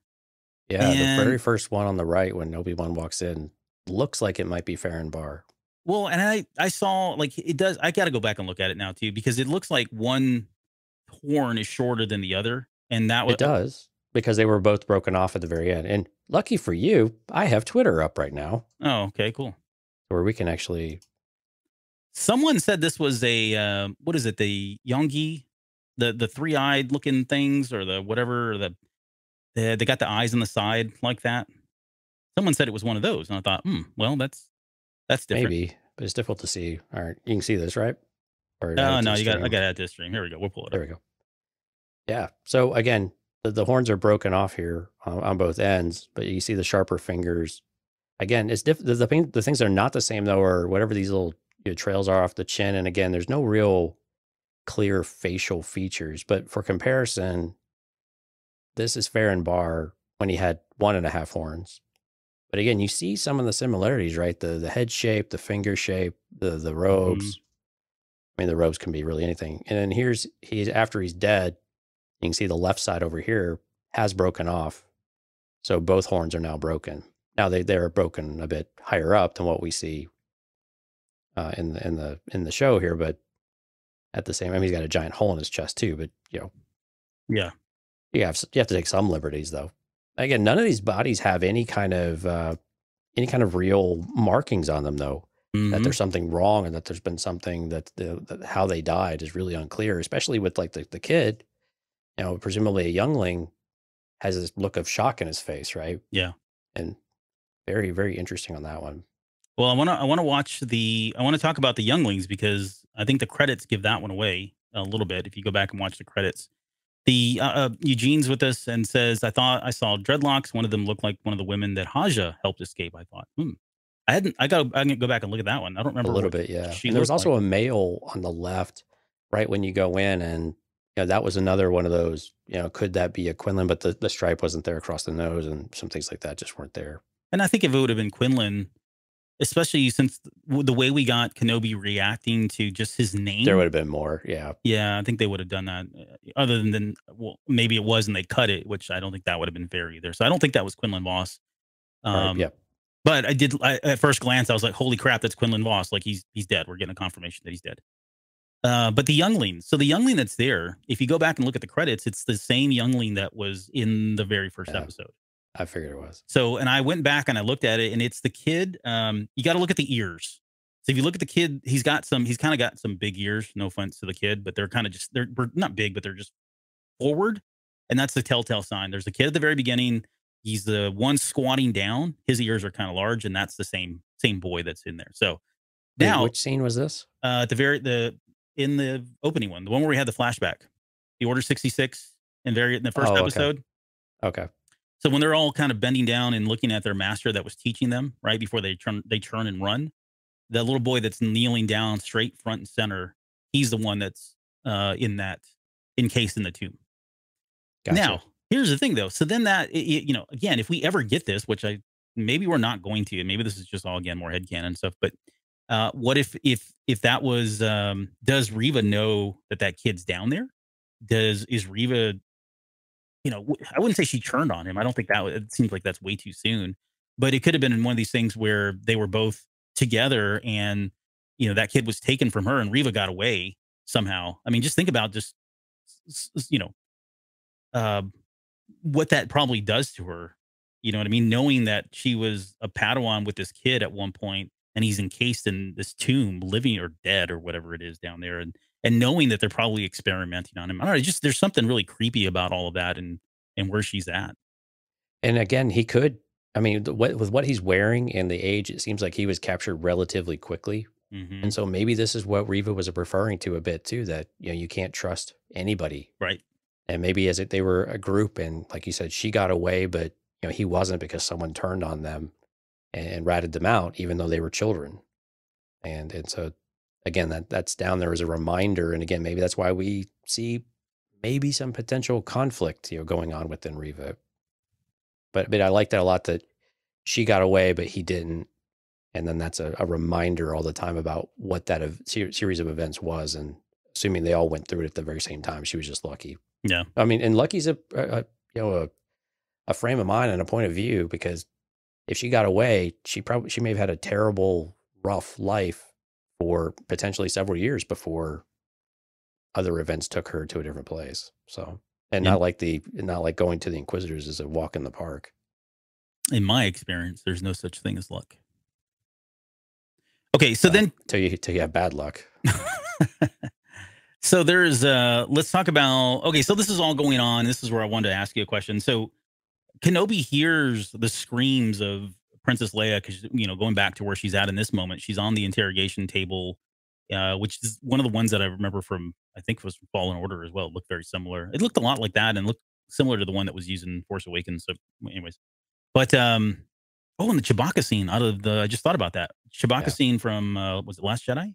No, Rise of Skywalker. Yeah. Something similar. Okay. Yeah, things haven't really evolved whole much in the Empire, First Order, whatever you want to call them. Not a lot of advancements in just torture. Need a slab and some needles. We're good to go. Right. Yep. But he hears, I guess, a sound. He tells Tala, I need a distraction of some sort. What was unclear to me, and again, it sounds superficial and really not important, but we need to milk this for a 2-hour show. Was that him be literally hearing the screams, or was he hearing that through the Force? I think he literally heard the screams because he was pretty close by. So why wouldn't he have busted in and done something then? I think he probably didn't know what was on the other side of the wall. And I think some of it was he needed to get if Leia was screaming, presumably the Inquisitor was there with her. So I'm thinking he probably had. Okay, now I get it. Yeah, he probably drew some conclusions that, okay, I need to get whoever's in there with her out, or at least dwindle that down into a minimum so I can, knock the lights out and then play the boogeyman. All right. Well, we cut back over to Tala's interrogation now, and this is where there's a distraction. They're about to start that, and that lady comes in, disturbs her, and says, "Look, this is very important." Whatever. By the way, Lauren just chimed in and said she does support Roken and Reva. So for the record, they come back to Tara. Screenshot, or it didn't happen. Tala's interrogating. But hold on. But did she comment on Tala and Obi-Wan? No, not yet. We haven't gotten there yet. She's coming back to the show. She said she's coming back to the live feed here in just a little bit, so we can ask her when she gets here. She's going to support it, though. I already know it. So Riva is now interrogating Tala, and this is where I felt like, oh, there's no way she's going to talk her way out of this scene. Right. Like, there's not going to happen because of Riva and who she is, and even to the very end, Riva does not believe her. It's like you said, she don't believe anybody, right? Everybody's guilty until proven innocent, and Right. and even then, Everyone's a suspect at the very least, right? yeah, because nobody expects the Spanish Inquisition. But she mentions that they're on Florum, out in the Surtar sector. That's the only place I remember that from is in Clone Wars, and it was what was his name? Hondo. Hondo was from Flora. That's where he had his base. Remember in the Oh episode where yeah. the brother and all them, the pirates, and they were all attacking each other. Not the brother, yeah, like Maul and We need oppressed. a we need a Hondo dissection. Yeah. Well, it's gonna be like We don't talk about it'll be Hondo a near enough. series. It'll be a series. It's not gonna be a True. single episode, that's for sure. But she mentions Could be an Flora. anthology. Mm-hmm. Yeah, exactly. And then she goes into this like on the fly about how I'm a double agent, right? I was undercover for with them for us, and that's how I know all this stuff. And it's all very good, kind of I guess a front or a cover, but Again, double down, man. yeah. If you're gonna go all in, go all in. But she was quick. That's why I loved her. I love the fact that she was that quick. It reminds me of somebody like a Cassian Andor. She's got that the ability to kind of think on her feet. These are the kind of people that the rebellion are going to want. And so when I say I don't want her to die, it's because I kind of would like to see her pop up. I don't know, in the Andor series later down the road or something. Where she's That would be now, pretty awesome. yeah, where she's now like a ranking member of the Rebel Alliance because she's showing she's got the chops to think on her feet and train and do all kinds of stuff. Right? She's kind of part of this initial grassroots effort that is slowly starting to grow legs. Yeah, she sure doesn't have a job in the Empire anymore. No, yeah, I think her Yeah, LinkedIn's going to get I think that's updated. over. Yep, LinkedIn. it's going to be updated here very soon. And and even like right after when she finally, they say that Kenobi's here, it kind of trails off, but you can hear Riva say, "Take her to the interrogation room," and some of the fact of I think she stops it if everything's true, then and it stops. So she still didn't believe her. I mean, she was going to interrogate her and use whatever methods they needed to get the truth out. Right. But that was very risky, all in. But okay, so my favorite scene though was this next scene. I just visually, I really love the fact that the way Deborah Chow said it. And we're talking about we're in the interrogation room, the lights go out, and it's all completely black with the exception of the red lighting down underneath. But just that red blue contrast. I mean, we saw this a lot with the sequel trilogy and the posters that they were creating, a lot of the artwork that was coming out of that. We Right. get I had shades of like the fight scene between Dooku and Anakin in Yep. Attack of the Clones when the lights went out in that. I mean, that was the same kind of effect, but this was just so much more brighter because of his lightsaber. What is that? I got a question about that. Does it bother you that it's so bright? Like he's using it as a light source, like we mentioned in one of the episodes before. I don't know that we've seen it this. Like I'm trying to think of when has a lightsaber ever been as bright as Kenobi's in this one. I mean, Vader's is pretty bright too. Well, yeah, but Vader's too, lightsabers true. in general. It is, man. It casts a very blue on everything everywhere. And I think some of this is because they're actually holding physical lights when they're filming all of this. Yeah. And so to get that natural color, and I think it's really harsh. I think it's really probably all it is. It's a really harsh light. And so it's a bit oversaturated, I think, visually. But I think in these types of moments, it works really well because you get that, that illumination around you in a bigger space. Whereas in some scenes, it seems a bit overkill because it's right up on him, and you don't need as much of that when you're in the light, but it's still coming through really brightly, rather than a shimmering type of light. Yeah, it's very, very intense. Eugene just blurted out lightsabers. But Ken said, "Well, it has light in the name," which is true. I mean, they are True. lightsabers. These are like super lightsabers. I mean, light could also mean it's not very heavy too, right? Well, I guess. Now you're taking the fun out of it. But they're supposed to not weigh anything. That's what I do. Yep. I suck the fun out of everything. But I would like them to go back and redo a lot of those. Like, I hate to say that because I know I'm probably pissing off some people and the purists that are out there that exist in Star Wars land. And oh my God, there's a lot of them. But the purists would say, no, don't touch those things. But I thought it'd be cool if they would go back and just like, especially that scene with Dooku and Dooku and Anakin, Attack of the Clones. Cause I just felt like that was one where, although, well, now I say that I do those were really bright because they used the light sticks in that one too. Well, they did, but I was going to say I actually like the play of the shadows in that one more than this one, right? This was here's the light because you're going to see bits and pieces of what Kenobi's doing, then it's going to go out very stealthy, like very ninja-like. So I don't know. Maybe it works both ways. Maybe if they go back and do a New Hope, the fight between both of them, they beef up they did in the 97 ones. I know that they redid some of the lighting on it a little bit, but they not to this level. They tried to do, well, the special editions were a mess visually with some of the stuff with color which correction version and everything else. Yeah, exactly. Multiple versions of it. Yep. Yeah, they kind of messed with some of them, but not all of it. And then the color corrections were all screwed up. And that's what Eugene's saying here. Lucas brought them up in the original trilogy special edition, right? Kind of. I mean, I think they were still limited in what they could do, and now they probably could just do whatever the hell they wanted to. But yeah, they couldn't go in and completely rotoscope it again with more modern technology or more techniques. So they didn't do it quite like we would have expected it to. But you also notice these lightsabers are a lot thicker because, again, they're using more of the physical prop, I think. Mm-hmm. Yeah, and it's well, I was going to say it's very different than the ones we see in Star Wars Rebels, but that was because that is based on the McQuarrie artwork, and you get the really thin toothpick type lightsabers and the thinner looking characters. But these are even different than what we had in the prequels too, right? Where they had the more pointy tips to them, and there's a lot of, and including in Clone Wars. So yeah, it's very lightsabers tend to evolve, right? And that's again not this is anything we're going, oh, they messed this up. That's not what we're saying here. I actually like the progression. I guess what I'm saying is I actually like the way these look, and I like the fact that they're as bright as they are in this one. I just wonder if they would be able to carry that out through the other movies now that we've seen it. There's I about lost it when when he kills the first stormtrooper and then the lights go out. You can hear that poor sap go, "There's no way out!" Like, and there's like no lights on at all.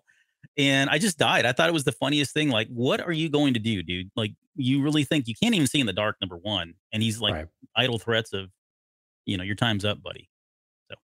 So, did you not see what happened to your partner just across the way? Yeah. The other thing that was so subtle is, and if you go back and watch, when he's unloosening the straps and all that to get Leia out, she has got the biggest smile on her face. Like, it's a very genuine, I feel safe. Dad's here. And I'm not implying anything there, but just, I was so waiting for her just to jump and give him a hug. Yeah. I was like, why won't you just do it?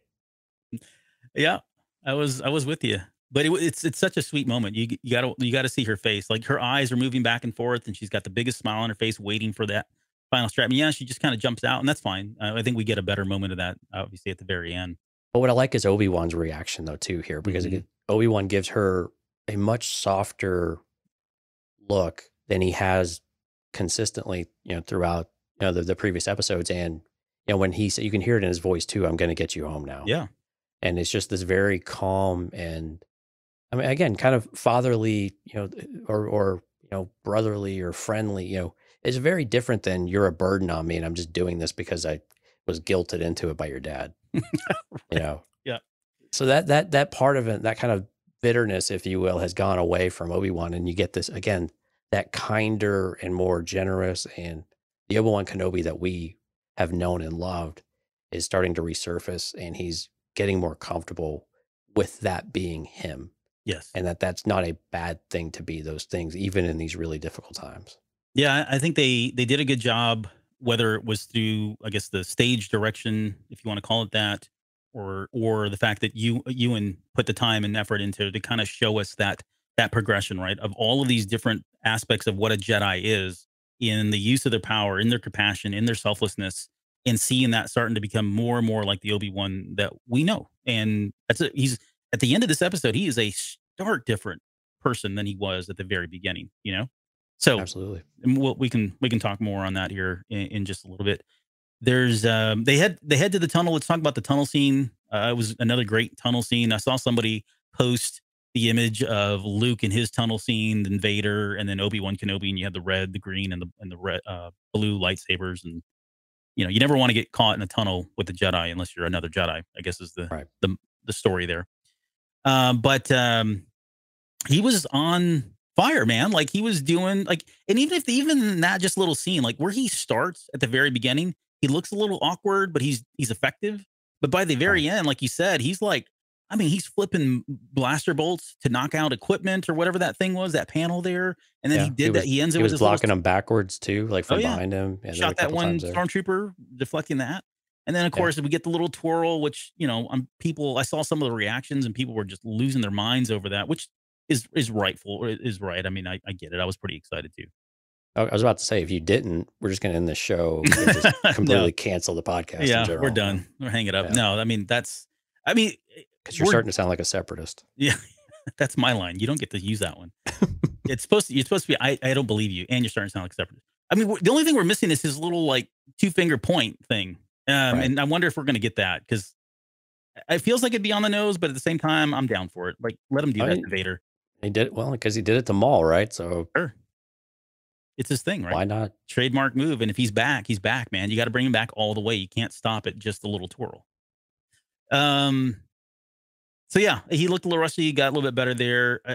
There's another funny moment for me that I don't think is not feedback. They're in the tunnel and he screams at Leia, "Hide." And I'm like, Obi-Wan, there's nowhere to hide. Where is she going to hide? There is no place. You're in a tunnel. There's really no. It was just and she's literally just kind of hugging the wall, basically, because you can't even get like the beams don't go all the way down to the windows. You basically have to get up in the window. Yeah, she would have to like it's like on a cruise ship. You got to go sit up in the window, into the window itself, on the sill in some way. That would have been a hide. But I was thinking, he should have said, "Get behind me, get behind me." Exactly. Yeah. It was just funny because I was thinking. I laughed too. Well, how many times have you ordered a child to do something because you're just instinctively saying it and then realizing that, okay, well, that's stupid. They can't do that or whatever. I mean, it was just, it was in the moment. Right. So I'm going to chalk that up to inexperienced parenthood. We get the crack in the glass and I mean, this is a pretty large feat to have held back that much water and that much pressure for as long as he did too. Right. It wasn't just like, let me stop this thing. I mean, he was buying everybody time, trying to keep it. And then he almost looked like he was diverting the water at the very end. Like, I can't remember how she did it. She kind of like took the camera and I thought he was going to like force it down the hallway, but what it looks like he really did is he really shattered everything else and like basically pushed as much as he could that way, before he turned around and started hauling ass out. All right. Now I get it. But yeah, so he started breaking all the glass down there because I thought, I was just going to kind of take it and redirect it. But either way, it was a feat of the Force that I thought was pretty significant, right? Well, again, that's not a small task. That is a very difficult task. And I think that was really finally the final confirmation that the strength of Obi-Wan Kenobi is back for the most part. Mm-hmm. Now, is he going to be as good as what he was 10 years ago? Still probably no, right? But the confidence is growing. He's not thinking, he's not overthinking, and he's just doing this stuff and it's all coming back. That muscle memory is starting to, to reform and come back, and he's going to be able to hold his own, coming up here in the future. Yep. So that Force takes out the Purge Trooper, that one Purge Trooper, and the Stormtroopers as well. And then let's jump to the trench coat. So somebody said this was the Little Rascals, and I guess you have to know or have seen. I think they did it in the movie too, because it is a very memorable episode of the Little Rascals where they go 3 high, or it's 2 high. It's done in cartoons and everything. That's it. Yeah. But the trench coat, and I saw there was like an establishing shot earlier on with a character who had a trench coat. I think there's like at least 2 other scenes where you see this. There are, yeah. So I mean, they were kind of setting it up so that it wouldn't look weird. And I don't know why people are getting so bent out of shape about this. I actually thought it was funny. Like, of all the things, this was really the best thing they had. And they could have wrote this other ways. I mean, they could have found like a utility, like a repulsor lift utility cart. You know what I mean? And like stuck her underneath there or something else. But I think this was kind of funny. And I think I know some people have said, well, this dumbs down the Empire. Well, sorry to break this news to you, but this has been going on in Star Wars, right? Ever since the originals. They've always been kind of dumbed down. And I've on the other hand, I've seen some people try to explain this away, like, well, the klaxons were going off and people were rushing here and there. No, go rewatch it. Outside, everybody was still just kind of casually walking around like there was nothing wrong. I think that was the part I had. It wasn't so much like how they were doing it, because like you said, you just make do with what you have. Right? Yeah. And that's what they had.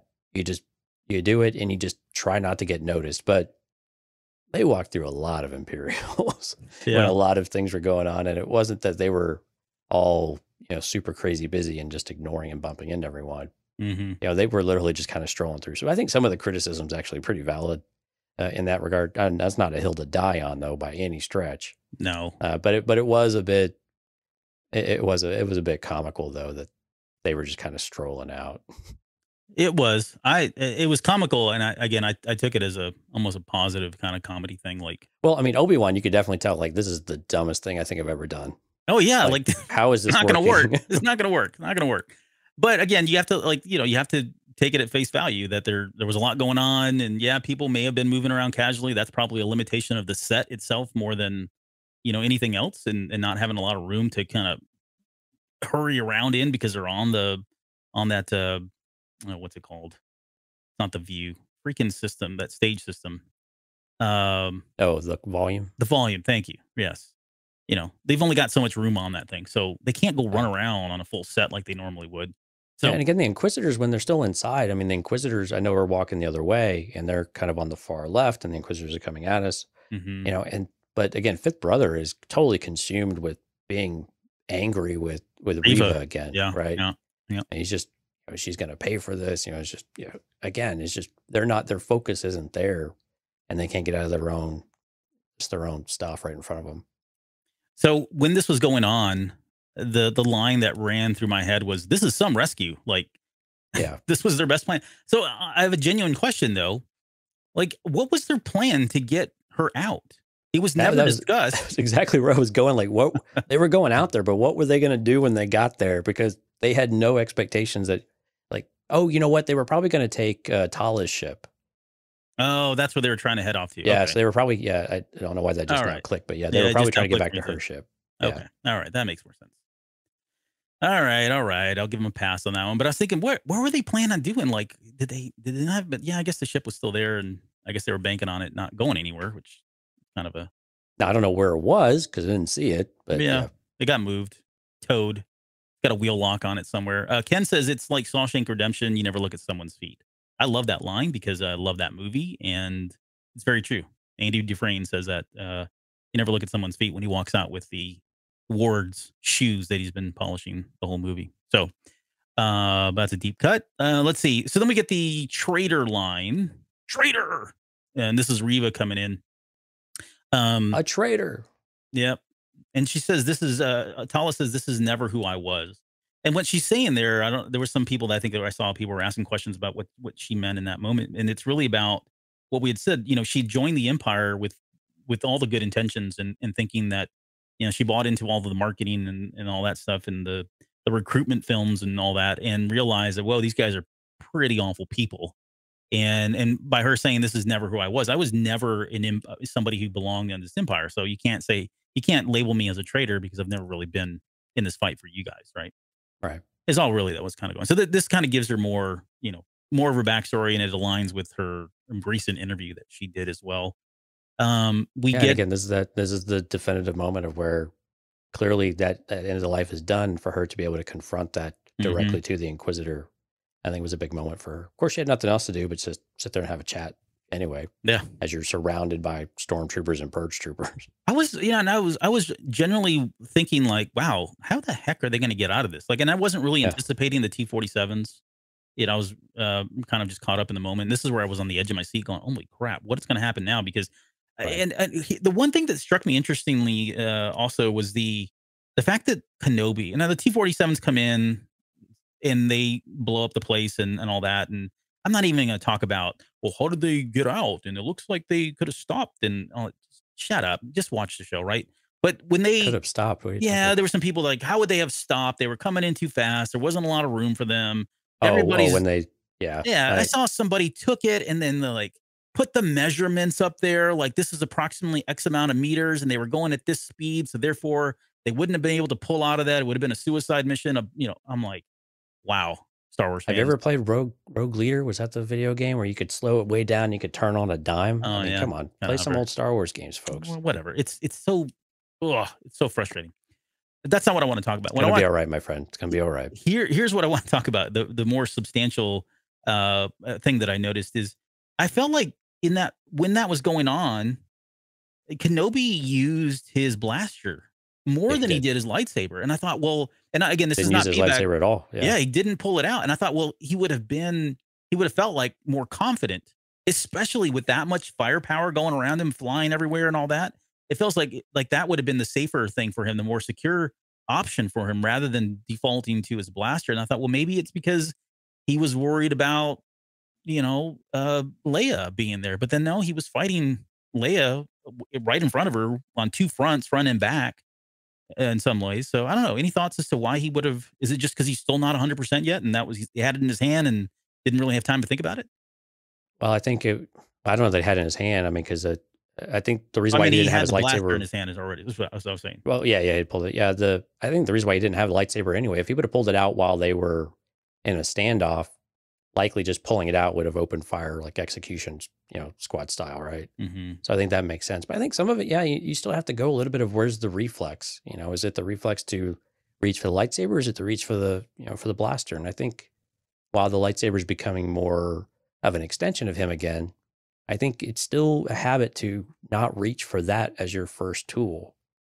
And I tend to agree. It probably would have been a better weapon to deflect things, but at the same time, they were just kind of run and gun. But back in the day, they would have definitely done it with lightsabers and not blasters. So, yeah, I mean, fair enough on that one. But again, he had two weapons, and that's the one he chose. Yeah. So, and again, I'm just going to draw it up to he's still not used to pulling that out as the first. Right. As the first thing. When he's in a hallway surrounded on both sides and he's basically on his own, or just he can, manage where Leia's at too. That makes a lot more sense to have a lightsaber. Mm-hmm. And he probably had Talos covering fire as well, or Talos right next to him as well. Exactly. Yeah. Yeah. Okay. That's kind of how I interpret it as well. But I think it's significant in that it just points out, like you said, it's not his first instinct. It's still not, even though he's come a long way, he's still got some room to grow there. Okay, so then let's spend the next 20 minutes talking about Wade and his death. It was very traumatic. It was. I don't know why I give Wade so much crap. I actually like Wade. I thought it was fun. He's kind of I don't know why people thought that like Wade wasn't even mentioned before. I saw early on some people were like, "Who the hell is Wade? And why is everyone so upset?" Well, that's why I keep bringing him up. I'm like, well, dude, he was there in the conference room and they said his name. I mean, he wasn't a critical character, but again, it just goes back to they're not used to losing people, I think. Yeah. And so it's a very traumatic thing, and they seem to have a very good relationship. And I'm not being insensitive, and I'm not trying to make light of this death, but this character for some reason just tickles me, like the fact that he was named, he had a couple lines, and now there's all these people talking about Wade and how, like you said, I saw that too, where people are like, "Who the hell is this guy Wade?"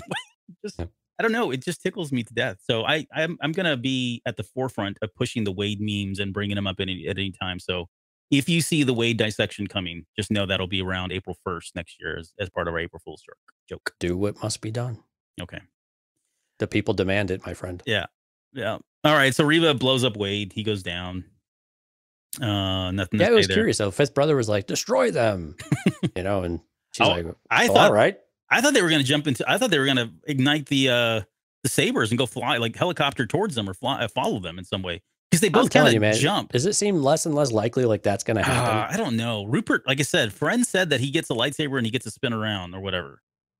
So he could have now been talking about having watched the episodes and, I'm that character, and so therefore I can do that. But I didn't do it in the series. But I don't know, man. I'm still kind of banking on them doing it. I hope they do. I don't know when they're going to do this now, but we're running out of time. These are the things that are important, right? Helicopter lightsabers. Okay, so Dad comes in. He's pissed off, and this is Vader. He's walking down that tunnel, and man, that dude's got some determination on his mind. Oh, those are some 2-meter strides going right there. Yep. And he goes in and just yells at her. Oh, I mean, it loved was it. like the It was voice was great. distorted coming out. Yeah, it was great and just straight to the to the choke. Mm-hmm. No, it was it was again, like I mentioned at the very beginning, just we love seeing Vader. We love hearing Vader, and having waited so long to kind of see this, especially after we've been given what we got in Rogue One, this is all candy for us. So I did love this scene a whole lot. And again, Vader doesn't have a reason to keep his emotions in check anymore. Yeah. Right. And I think that's the thing that's exciting, I think, for some people, and not everyone kind of gets that, but it's one of those, it's fun to see him act out when for so long he was trying to keep it back and hold it back. And again, this all aligns much closer to the prequel trilogy than it does the original trilogy. And so we have to kind of bring that back to, well, how is Vader behaving versus what Anakin would not let himself behave as. And I think that's the fun part, is to be able to see him finally kind of Vader unleashed a bit, in that kind of way. Yeah. Yeah, and I think we're going to see more of that. I think this is going to. I think this. Oh yeah, I think we're in store for some big temper tantrum. Sure. Yeah. Yep. Kylo Ren style temper tantrum. Sure. He says, "You were warned what defeat would bring," meaning her death, and she's able to at least stop him by uttering that. Well, you saw Fifth Brother's expression, right?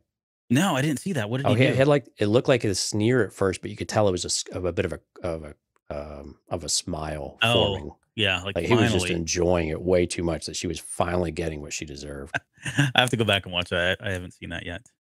So, but yeah, and she says that she put a tracker on them that's going to lead them to the network and Kenobi. Would you say that they're tied to the end of a string? You want to talk about string theory and Reylo? Oh, I thought you meant like string theory. No, there's like Airwolf or something. No, this is the red string theory of Reylo. Okay, well, no, it's a whole nother discussion. No. All right, so I know, but seriously, she says that she put a tracker on them and that she let them go. I don't know that I think she put the tracker on them as a contingency. Yes. But I think she had every intent of trying to stop them. She was. Oh, she's definitely lying still. Yeah, right. She's covering her own butt. Okay, I'm with you there. And what was interesting was the way that she phrased it was wherever he goes, it goes. Did I have that in the show notes? I think I did too. Oh, do you? Yeah, but I mean that's. Yeah, it says. Yeah, Vader says, "You're certain the tracker is with him." And she doesn't answer that. I mean, she does, but she doesn't. She gets around it, yeah. Yeah, she gets around it by saying, where it goes, it will follow. The tracker. Yeah, there you go. Yeah. Yep. So, and that's, I mean, and that's from a certain point of view. Now we can get, now we can actually apply that correctly, I think, at least without any kind of hesitation. From a certain point of view, that is right, that Leia will be with Obi-Wan, at least for the foreseeable future. Yep. But again, we know that Leia's got to go home at some point. And my response in the show note says, so no, no, you're not certain the tracker is with them. That's basically where we're at the end of this. And really, why not just go wait for him on Alderaan? That's where Leia's going to end up, right? Mm-hmm. So just these are the questions. These are the open. So that kind of brings us to the very end of the episode, except for, well, hold on. We have a big moment here. So they rendezvous with the frigate and they pick them up and we see Roken on there and everybody, very sad moment there with the loss of Wade. Rest in peace, Wade. And now they are, pour one out for the homie here. But they're now talking about, the realization sets in that, again, they're now enlisted. This is now a war. They're a part of it. They're at least wanted. Maybe not a full war, but they're wanted. And so they're going to be fugitives. And what does this mean for them, right? The whole point was they didn't want to get involved because they didn't want the Empire coming in. They didn't want the attention. Exactly. They didn't want the attention, right? Yeah. Yeah. They don't want everything. They had a good thing going on Jabin. They had the secrecy was there. They were funneling people in and out. And now all of that's put in jeopardy because of, they've gone in and did this tag. They did this little raid or whatever. So they struck first blood, if you will. Yeah. I mean, again, they don't quite know what's coming after them either with this droid. But again, I think then we get to the really touching scene, right? Well, yes, but hold on. What I was going to say, I didn't know where else we wanted to go with that one. Well, no, all I was going to say is that this is yet another cell right? Of the what will eventually become the Rebel Alliance. So to kind of bring back to the conversation earlier, this group is really focused on protecting Jedi and all that, saving them, right?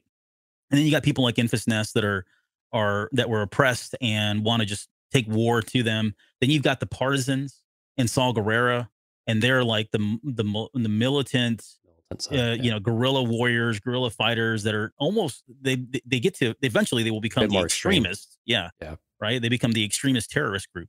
But what you've got is they've got different pockets. What I like about this is that it does introduce yet another cell that eventually these all will coalesce and become the Rebel Alliance, right? It's an alliance of different facets of a standing up and rising against the Galactic Empire. So I thought that was really cool that they acknowledge that, and then we see that, right? We see that this is going to be yet one more piece that's going to add into that. But do you think this survives all the way to A New Hope, all the way up to the end of the Empire? Because it seems like at that point, and I know we're doing retrofitting here a bit, Sure, but sure.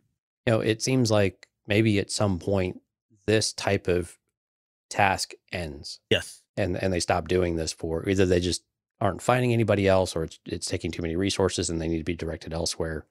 So is there any, you have any conclusions there about whether or not this really does persist, or is it just really tiny in the future, or does it really just get absorbed into everything else? Yeah, I think their efforts they probably have like diminishing returns on their efforts, and I think eventually they do get absorbed into the larger, effort of the Rebel Alliance, and they may take additional roles like accounts payable. I don't know, but they go into other roles, right, at some point, and they do other things. But that's part of the alliance is now everybody. It's not just this one aspect. You've got to think more broadly about the effort, and it's only together that they're going to be able to stop them. So, and that bodes well for us seeing Tala later on in like Andor or whatever other series. Which I'm really fingers on crossed. board with her showing up on Andor now.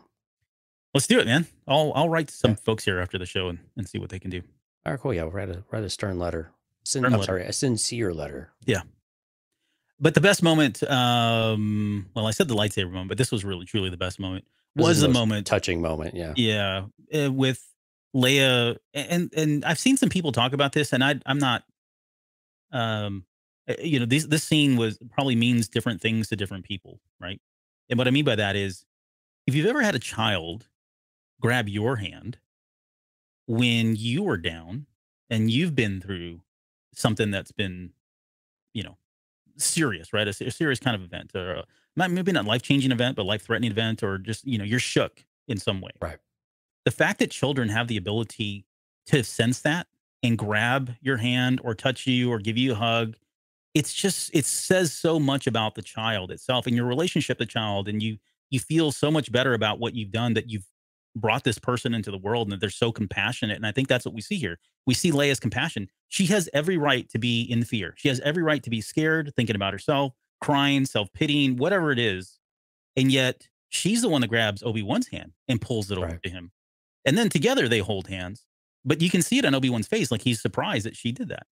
And that's the part that I think is getting lost. I think people are like, oh, it's really cute. There's a sweet moment. But no, there's more there. It speaks to Leia's maturity. It speaks to her compassion that we all know that she has. And it speaks to her selflessness, right? If there's any one thing outside of being a rebel that we know about Leia, is just her compassion and her selflessness, right? She is a Jedi, even though she may not have a Jedi moniker and didn't complete training and all that. But she acts very much in this way because she gives her life and puts her life out there every single day for the galaxy. And it was just a great moment. And I love that she held on to the shot. It wasn't like a 2-second thing. She held on to it for, 10, 15 seconds. It went on for a pretty long time. What I think is also that Leia finally opened herself up to that connection with Ben. Yeah. Yep. And so I think it was as much that as she was almost like a welcome home type of touch too, right? Of nice to finally see you, for who you are, and to finally allow both of them recognizing that opportunity, that there is a connection there, and that this is a strong bond that's developing. And so, but yeah, I think it was very much on both sides. And again, it makes sense that it was Leia to do it, right? Mm-hmm. It's not like Obi-Wan has a lot of experience of a lot of emotional connection to people that didn't end with them dying. Yep. So, I mean, it's something that he's been so far removed from too, that to have this, it's been very much part of his journey to come back to where he was. And we talked about, his relationship with Padme and some of the, how they weighed on that a bit the first few episodes. And again, I think that disconnection and that not having that trust in a person or in another individual, that jades you after a while. And so to have that kind of restored to you, one, you get kind of smacked around by your dad, but then you also have that more pure of heart way come to you and pull you out of it I think that's really meaningful. I thought it was a beautiful moment. Yeah, and I think in some ways, I think Obi-Wan now, Bail Organa is pleading to him like, you don't realize how important she is, and I think he does, especially at the very end now, right? She is something very special because she was able to do this, and that moment was needed by Obi-Wan as much as it was needed for her. Although she was the stronger one, I think they both needed that small little moment like that to say, But on okay, we're Jabim, safe. he comes out and says that she's very important to me. Yeah. And that was an eye opener that he is connected to her. He does feel attached to her in some Mhm. way and feels responsible for her at the very least, and is beyond doing something for an old friend at this point. All right. Well, let's get into hour number 3 and let's talk about, I guess, the outstanding questions here. All right. So where are they going next? And I've got a couple of different options. I mean, the more obvious ones are Jabim. Do they go back to that planet? Do they go directly to Alderaan, or do they go back to Tatooine? And I think there's value and reasons for all of them, but I can argue all of them as well. But where would you say? And if you're still with us, I know it's been a long episode, but if you're still with us and you want to chime in, I'd love to hear what you guys think as well. Where do you think they're going next? I mean, the top two candidates have to be Jabim or Alderaan, right?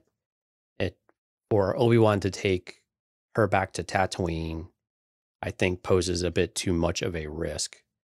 With Luke being there, but also he can't inadvertently bring anybody else back to Tatooine, because then they won't leave. The Inquisitors, if they go back to Tatooine, they won't leave. Because they'll be like, okay, they've smelled blood in the water. They've got one Jedi. They don't really know where Kenobi came from, but how, it might be more to it than that.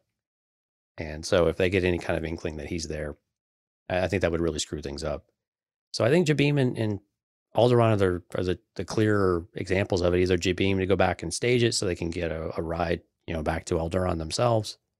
I have a feeling that's probably where they're going, because I have a feeling we're going to have a conflict probably around Jabim that will out that base, and the Empire will come in and with some kind of force, and that's where we'll end up having it, rather than that type of event happening on an Alderaan. I would say Jabim is probably the more likely one.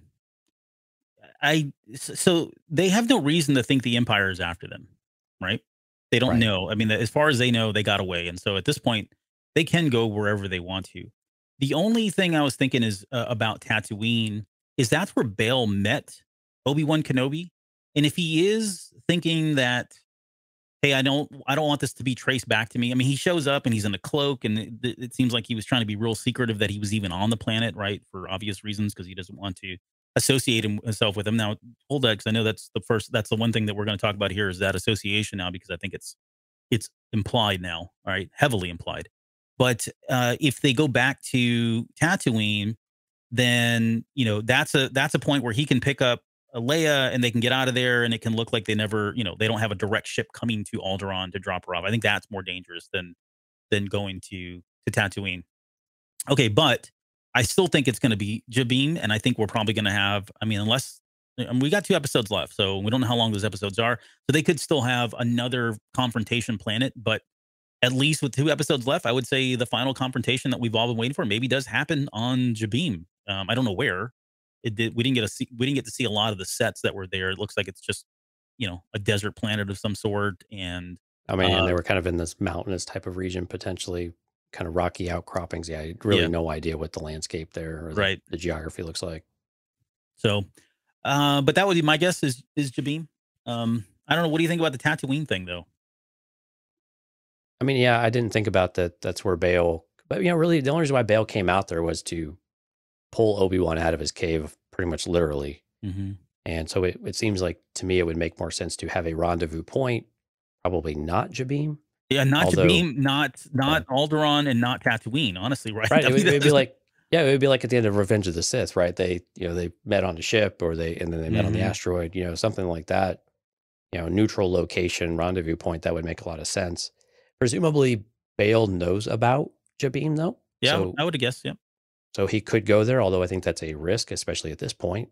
But he may not realize that risk, although him and Bray are very smart. So I would presume that they would take any kind of precautions to keep him away from anything that resembled an anti-Empire installation. So I mean, Tatooine's on the table, I think, and it would definitely give you an opportunity for Reva and Owen to settle their score. Yes. I was not even thinking about that, honestly. I was thinking, gave you your in, man. I know. No, I didn't even. That's like right in my face. I didn't even think about it. No, I was going from the more of the. That's where they met, so that's the rendezvous point, right? Right. Even though there is some risk inherent there. Now, I mean, and the symbolism of that conflict with Vader, the final confrontation happening on Tatooine, is something, though, right? I mean, that's a really powerful location for a lot of that to come out, especially for it to be a place that Vader is defeated on. And that might be reason why Vader never comes back. I don't know, but again, I think it's just too much for any kind of climactic event to happen on Tatooine, because why would they end up leaving it then? And I think it would just be a little bit too much. So again, I think Jabim probably makes the most sense, because then you could have a bigger conflict there. Vader can be on the ground. It's not in a ship. Yeah. Nothing like that. So I think all those things kind of add up there. Well, he's going to come in surfing on a ship, right? That's what he does. So hey, like the Silver Surfer. Yep.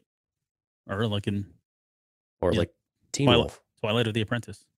Oh, I think about like Teen Wolf, right? Oh yeah, where he's on top of the van. Yeah, something like that.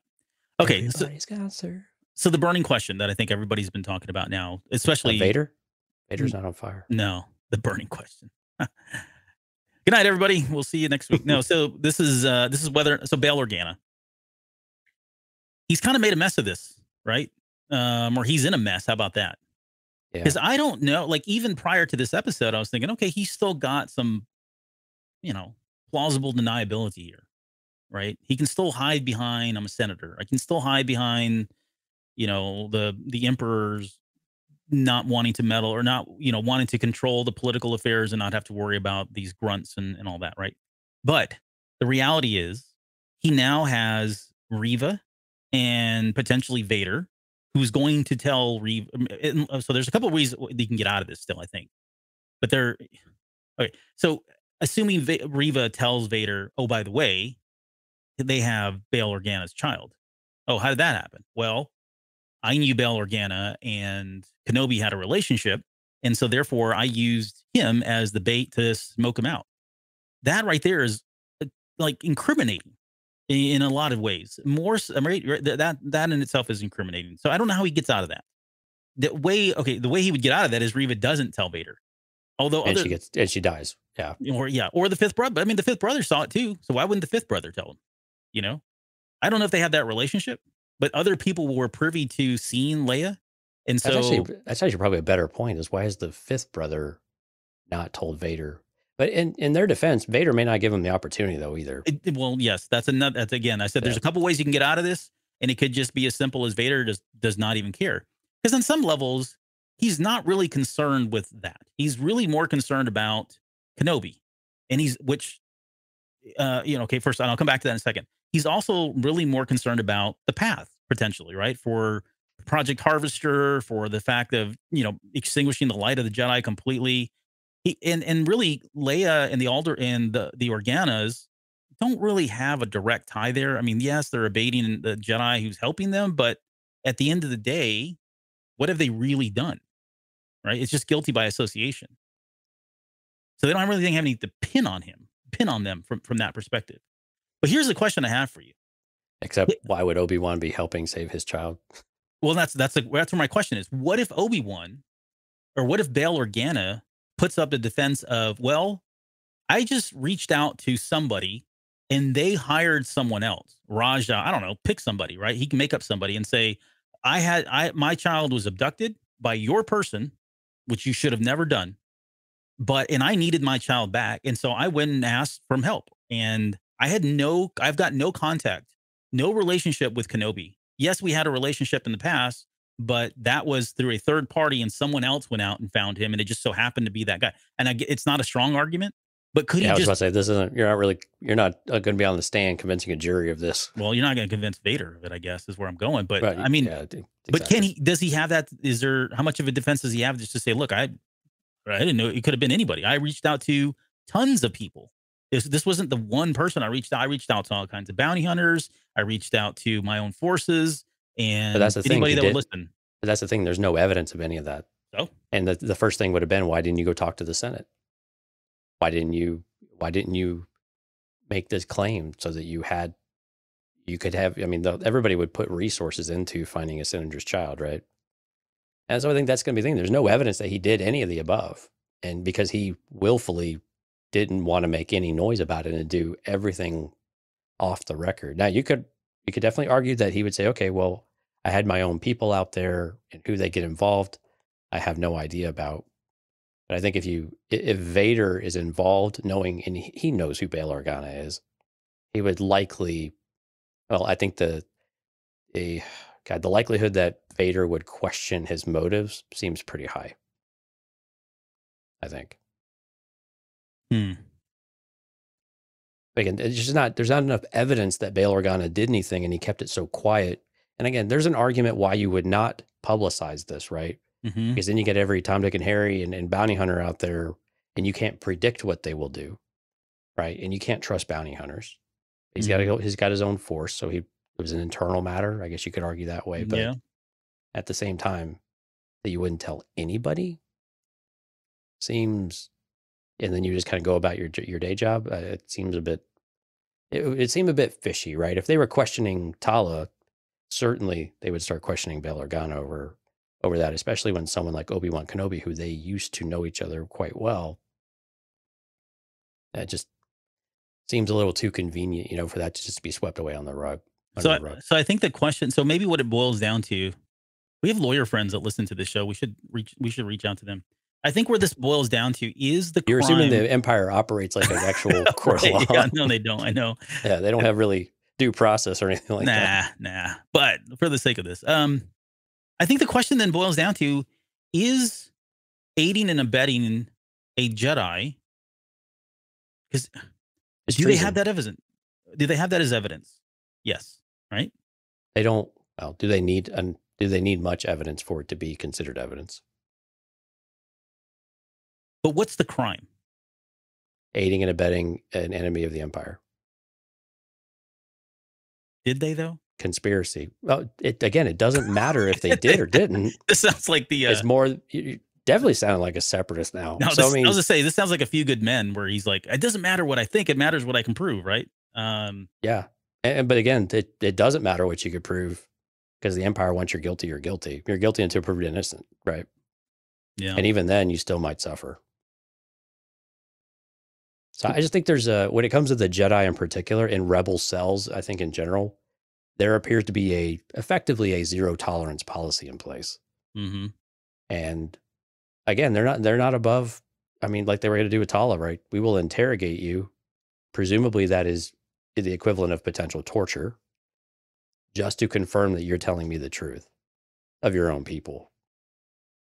So again, they're not operating under the same rules that you and I might enjoy as citizens here. Yeah. I'm still struggling with, there's a question that I'm trying to ask, and I don't know how to phrase it, but I think it's around, is the crime of that, I don't know. I got to gather my thoughts on this. Maybe I'll post it on social media or something, but I'm just trying, like I said, they've hired Kenobi somewhere. Kenobi helped rescue his daughter, but that's it. So is that greater than the risk of interfering with the Senate and the protection that's there and the plans that Palpatine has? I just don't know that Vader, the way I would work my way out of this, and you love it or hate it or whatever, the way I would work myself out of this, unless, again, we don't have the rest of the 2 episodes, right? So in this moment, the way I would work my way out of this is to say, yes, that sucks. However, that's really not what that's really, I mean, yes, we want Kenobi, but So what that he helped rescue your daughter? You had your daughter was taken by Reva, who should never have done that in the first place. Does that make sense?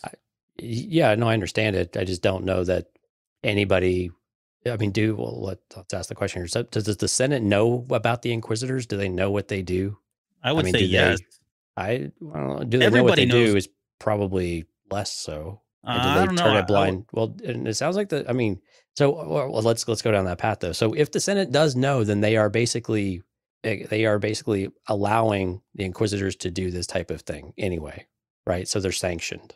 They're state sanctioned, right? Yep. So they're permitted to do whatever it is that they do, include hunting down and killing Jedi, which is their primary responsibility. Right. And they stepped over the line. They did not do that. They stole a senator's daughter. But their argument would be, not that they have to argue, but they were doing it to hunt a Jedi.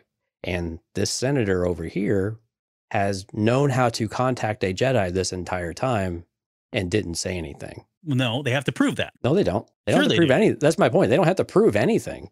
Like in the court, Bail Organa would not stand trial. They don't he would have just to be offed.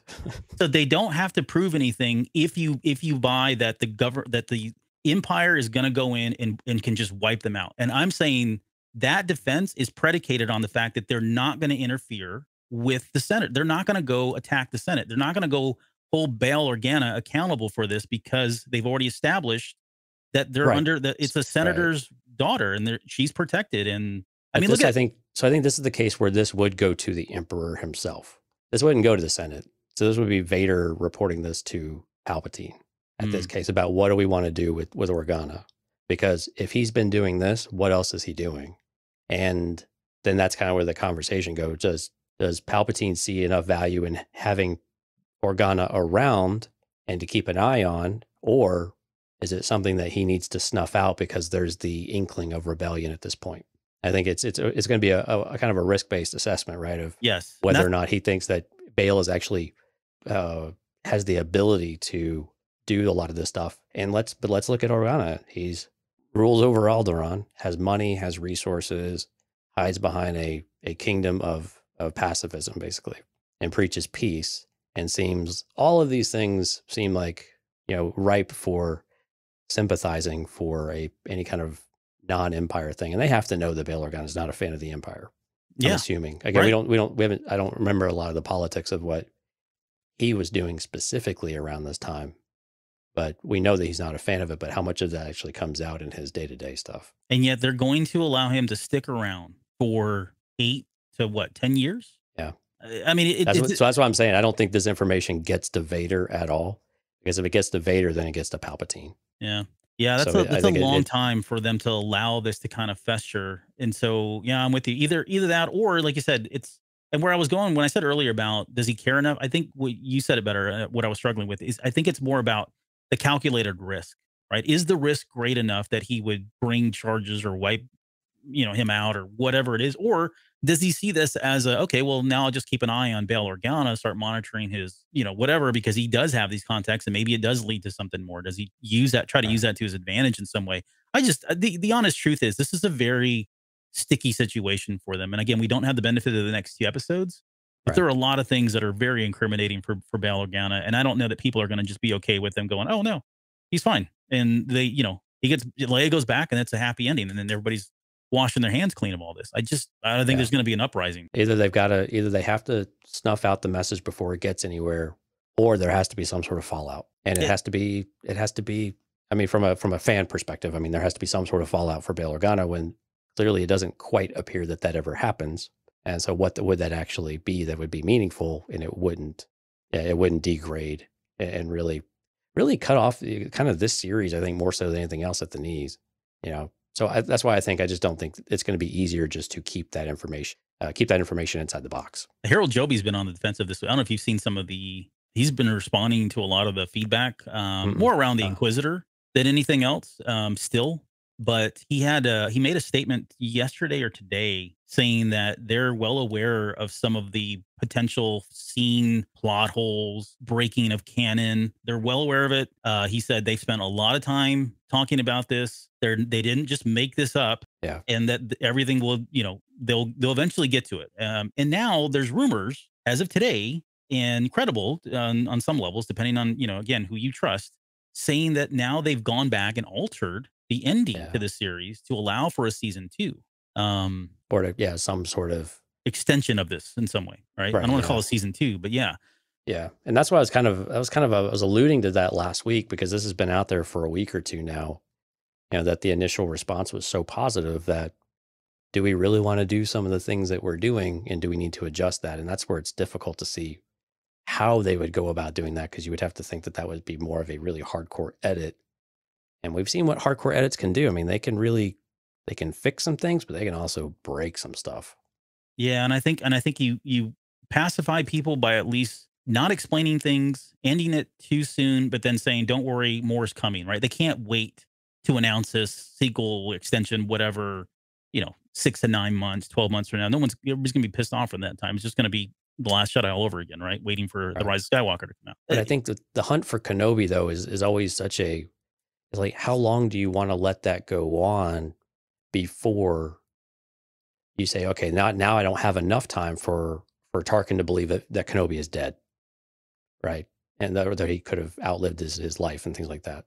So, I mean, then you start, the longer this goes on, I think the more questions you start to even have for A New Hope of where we're actually picking up and what some of that dialogue means. And so, but you're right, though. I mean, these guys spend a ton of time talking about all of this, and they have a lot of people who know practically everything about Star Wars inside and out, right, to vet a lot of this stuff. Yes. So they are not going to do something so obviously canon breaking and probably try to avoid a lot of any kind of ambiguity as well in most cases.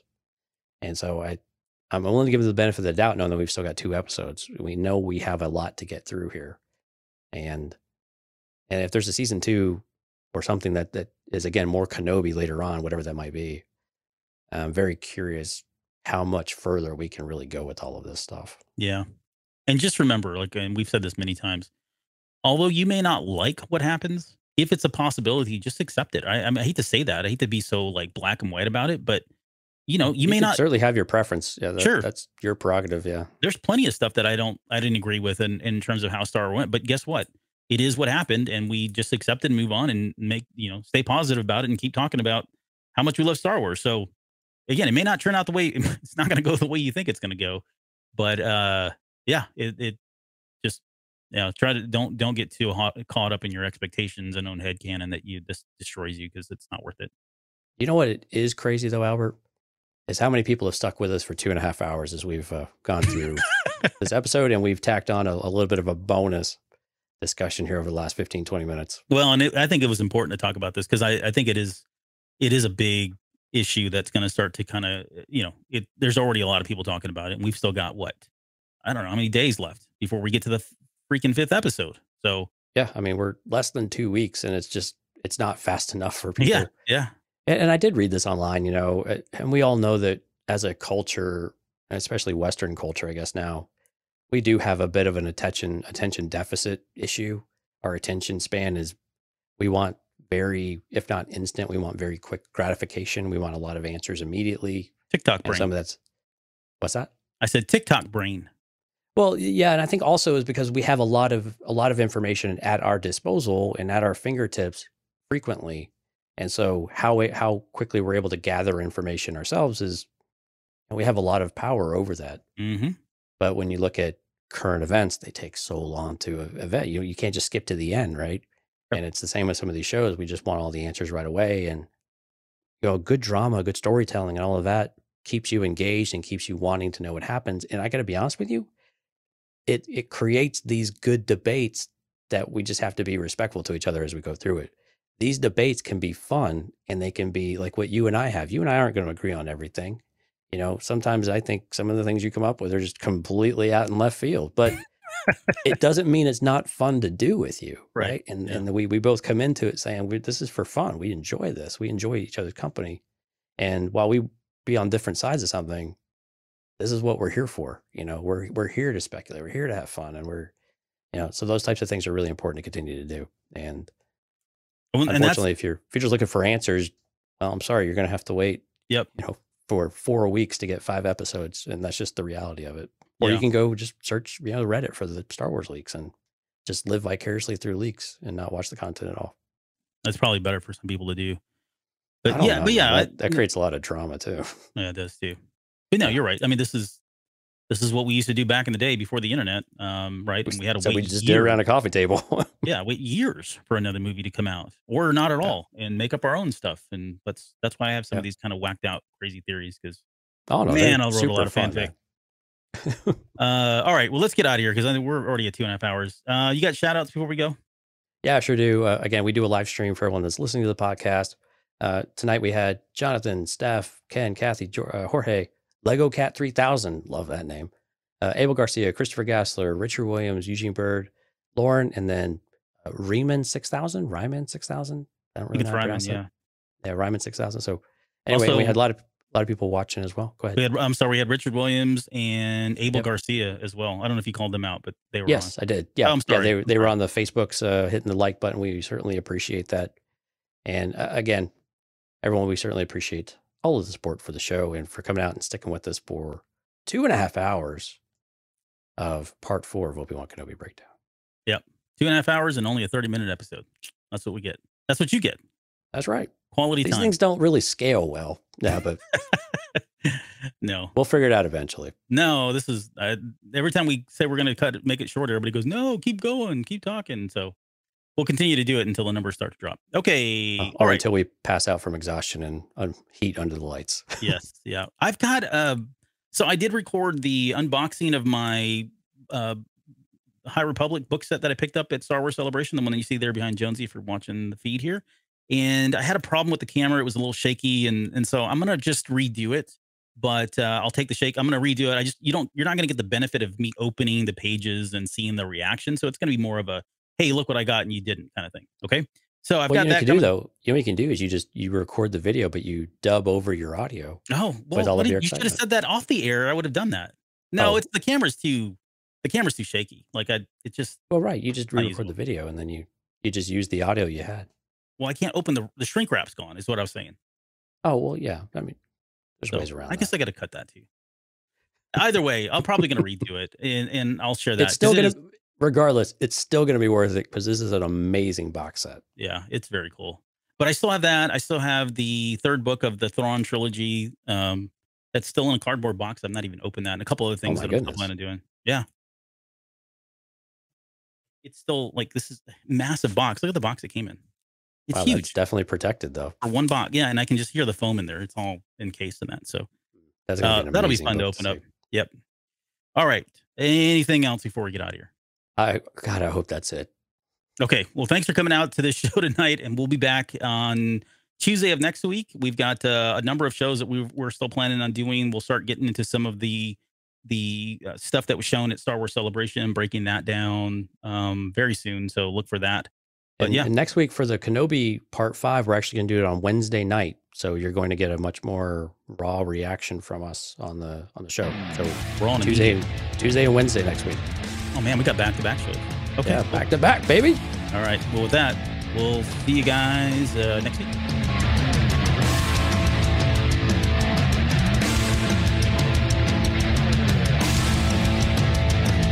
You're still listening? Wow, that's amazing. Well, I'm here to give you the disclaimer.